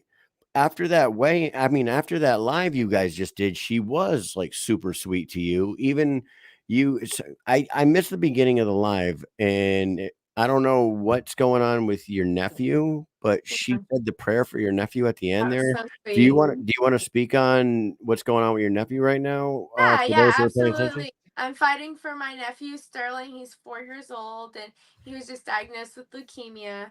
And Wow. he's my buddy. Like I see him like 3 or 4 times a week, and and like he's so into the boxing thing. Like I put the gloves on him, and we'll be boxing. And I'm donating my purse back to him and his family because we're kind of struggling. They're struggling right now with the news of possible twins. They're at risk, so we don't know Oh my exactly how God. that's gonna go, but there's a chance that all three of them will be in the hospital at the same time. So it's just like been a struggle, but I'm his favorite person. Like he can open up to me, and I'm so happy that like he can come to me and I can go with him to the hospital, and he's not like terrified of me, we're going with him all the time. But yeah, like I'm just happy that I can like talk about him and share. We have a GoFundMe for him. We've already raised almost $13,000 for him and his family, which doesn't even compare to like Where is the link for that? Is that in your bio? it was. Yeah, I'll put it back up. I'm gonna make a little tab that says like Sterling's GoFundMe, and so that way if anybody wants to donate like that, that's basically like all my goal is just to try to get to that $50,000 goal, because my brother was laid off right before the news, and his insurance doesn't cover Oh, a no. lot of the treatment, and especially now with the twins, and it's just like they're just gonna be struggling for a while. The treatment's 2 years, so it's heartbreaking, but he's still strong, and like he's still like so energetic, and like he's just a regular normal kid. He's starting to realize like what's happening to him. Like he starts talking about weird topics like death and stuff, and it's just a little weird, but it's like he gets it. He understands what's happening to him, and it's just like it's difficult, but Wow. families always go, there's always challenges, and I always look at this like things are going so good in our lives that this is just like a challenge from the devil, or whatever you believe in, to try to stop these good things that are happening. So I'm just taking it, and I am saying I'm going full force with this. It's actually motivating me whenever I'm in the gym. Like if I feel like I want to quit or I want to give up, and I'm like, this is probably what he feels like, and or if he can go through this and still have that energy and still have that excitement in him, then I have to be strong, and I have to just be that strong person in his life. And yeah, That's amazing that you're doing that for him. And you know what? In the modern medicine, I mean, I'm sure he's gonna battle through this thing, and with good people around him like that. yeah, Fucking did they? I mean, I don't want to get too far into that, but that's like okay, you can ask. did they catch it early, and like are they optimistic about him gonna be freed of this thing? Yeah, actually, they caught it before it was even in his blood. The first doctor was trying to Good. misdiagnose him and say it was some type of blood genetic disorder. I don't remember what it was. So they had to go to a second doctor who said we need to do a bone marrow uh, test. And that's when he said it came back. And actually, Wow. he's in remission right now. So he's cancer. He's basically what they call cancer free, but the treatment is still 2 years. So it doesn't, they don't have any studies that will in America that's less than 2 years. They don't want it to come back because he's a Right. high risk of it coming back. So and Wow. that's the chemo and the bone marrow transplant, not transplants, transfers.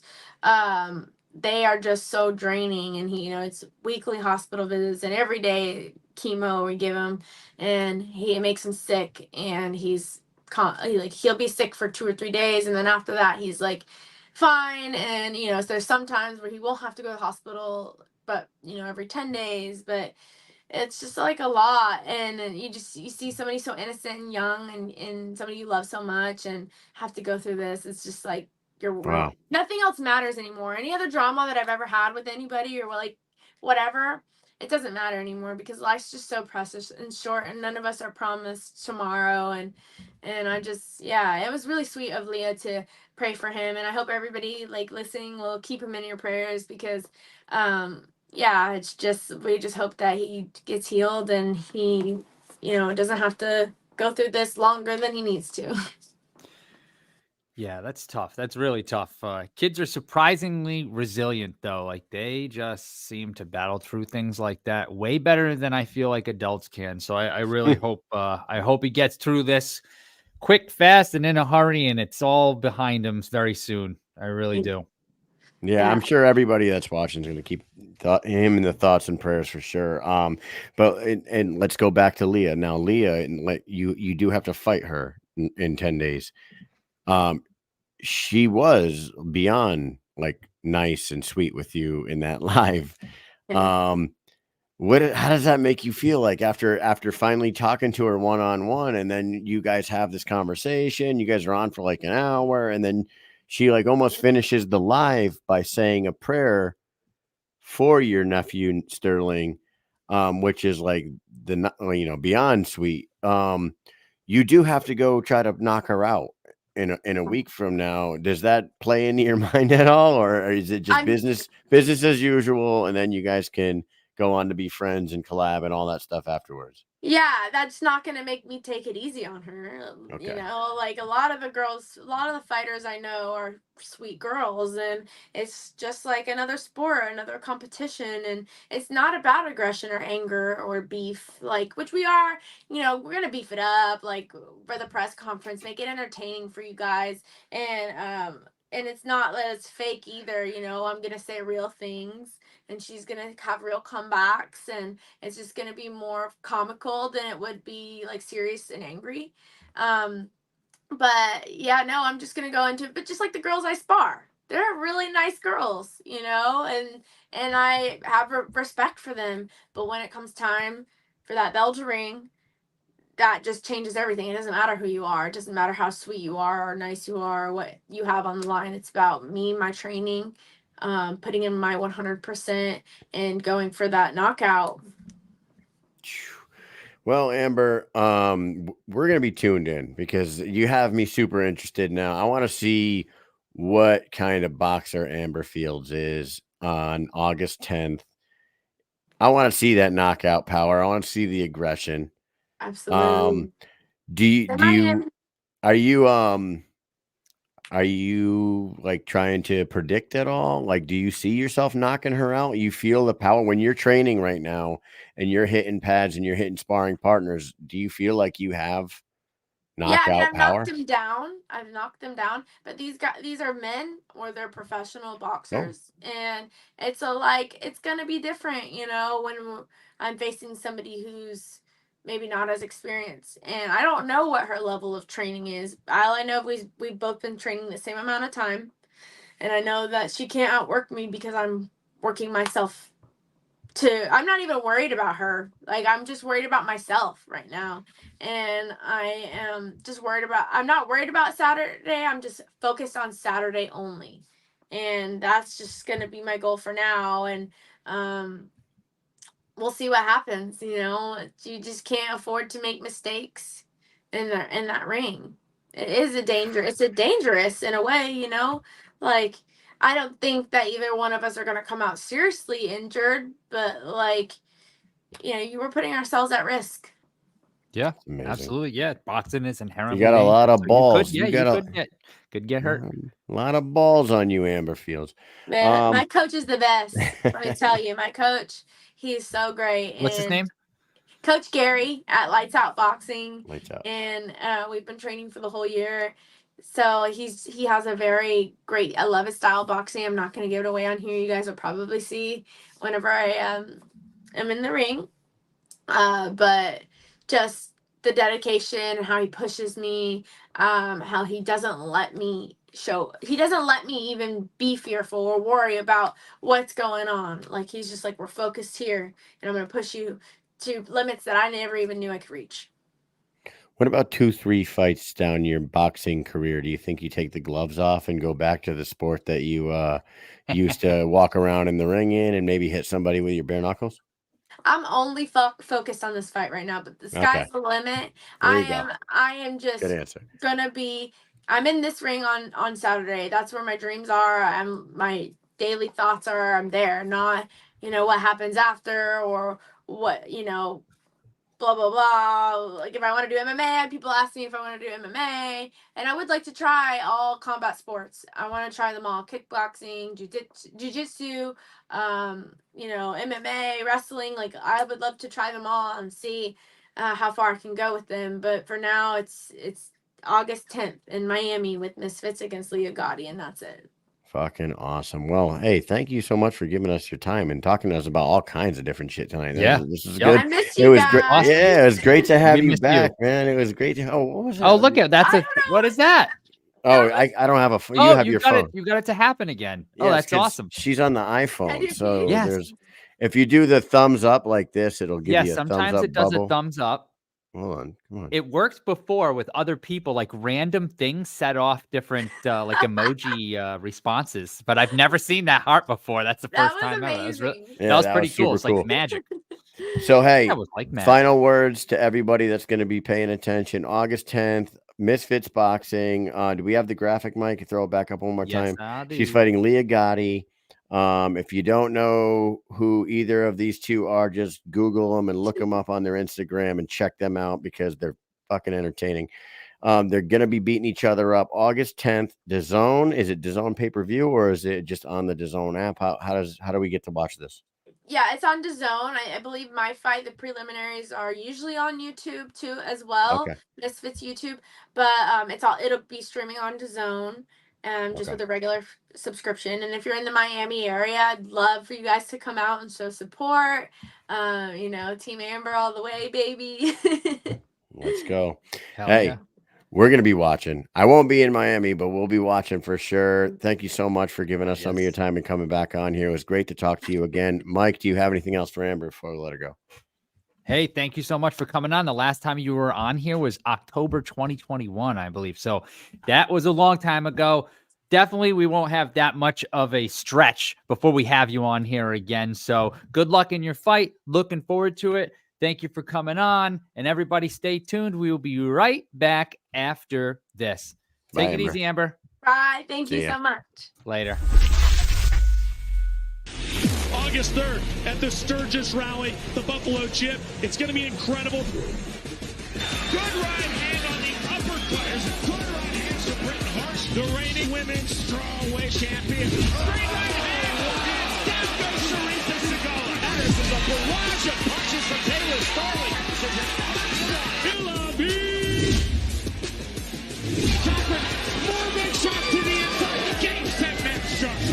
Get from Albrecht. Knockdown number 2. Ooh, here's right hand. 1 punch knockout win. An American flag trumps for Josh Burns, and we might be done. Whoa! Josh Watson has scored the victory of his life. And flat on his back goes Daniel Gary.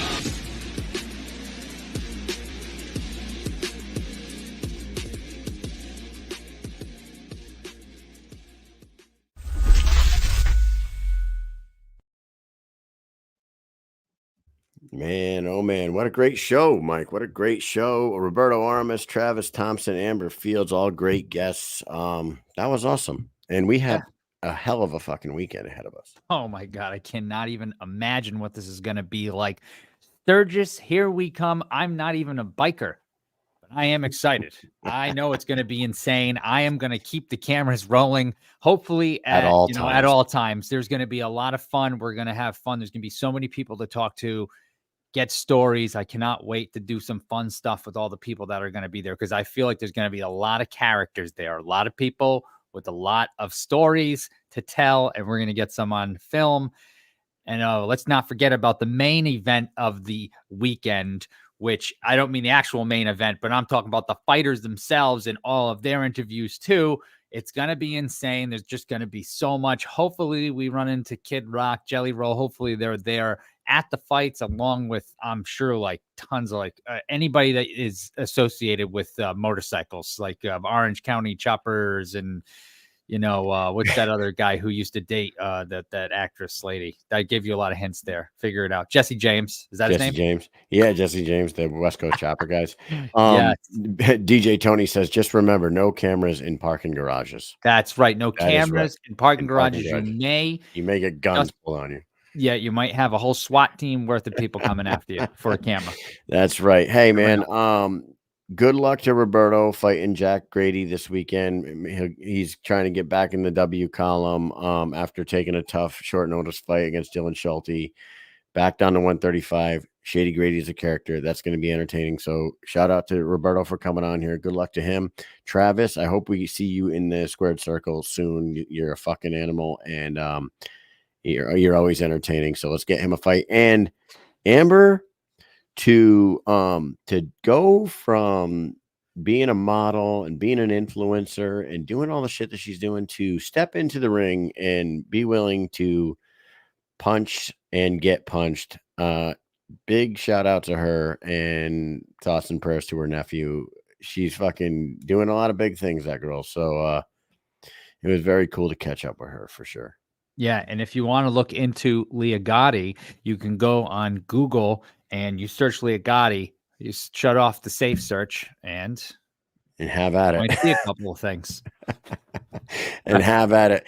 And before we wrap up tonight, you guys, we're going to Sturgis. If you're not going to Sturgis, you do need to watch this event, because who knows what the hell is going to go on at this event. It is at the Buffalo Chip at Sturgis Bike Rally. We've talked about it for weeks now. Sturgis is like it's a town of like 7,000 people on a normal day, but for a week in August every year, 500,000 fucking bikers go out to this little country town, and the biggest crowd they ever had out there was about 800,000 people. Just imagine a South Dakota country town of 7,000 with 500,000 fucking rowdy bikers in it.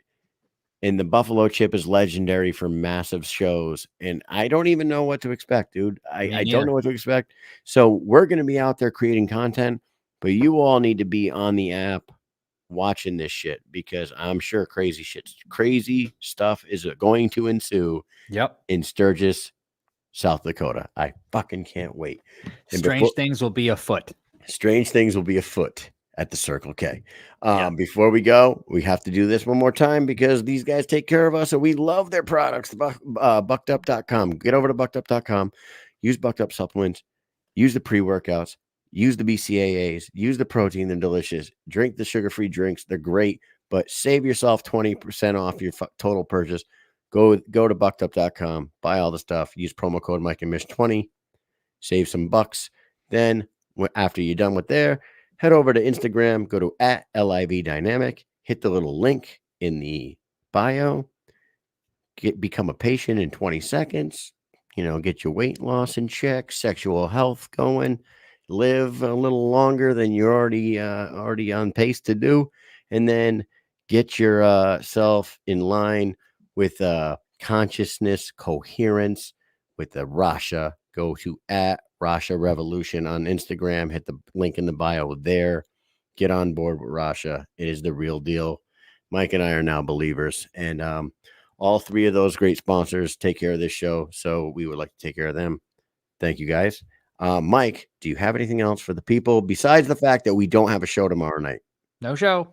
No show tomorrow. No show tomorrow, but there'll be plenty of stuff to come. Yep. No show tomorrow night. We're going to Sturgis. Mike, what else you got for these people? No, I've got nothing else. Thank you all for joining us tonight, and we will see you next week on Wednesday. But make sure to be checking back on all of our social medias, because we will be posting stuff throughout the weekend. Just a lot of fun stuff. I cannot wait. Kyle, that's it for tonight. Wish us safe travels, everybody, because this one might get a little rowdy. Oh, yeah. All right, Mike. See you tomorrow. Yes. Peace. Peace.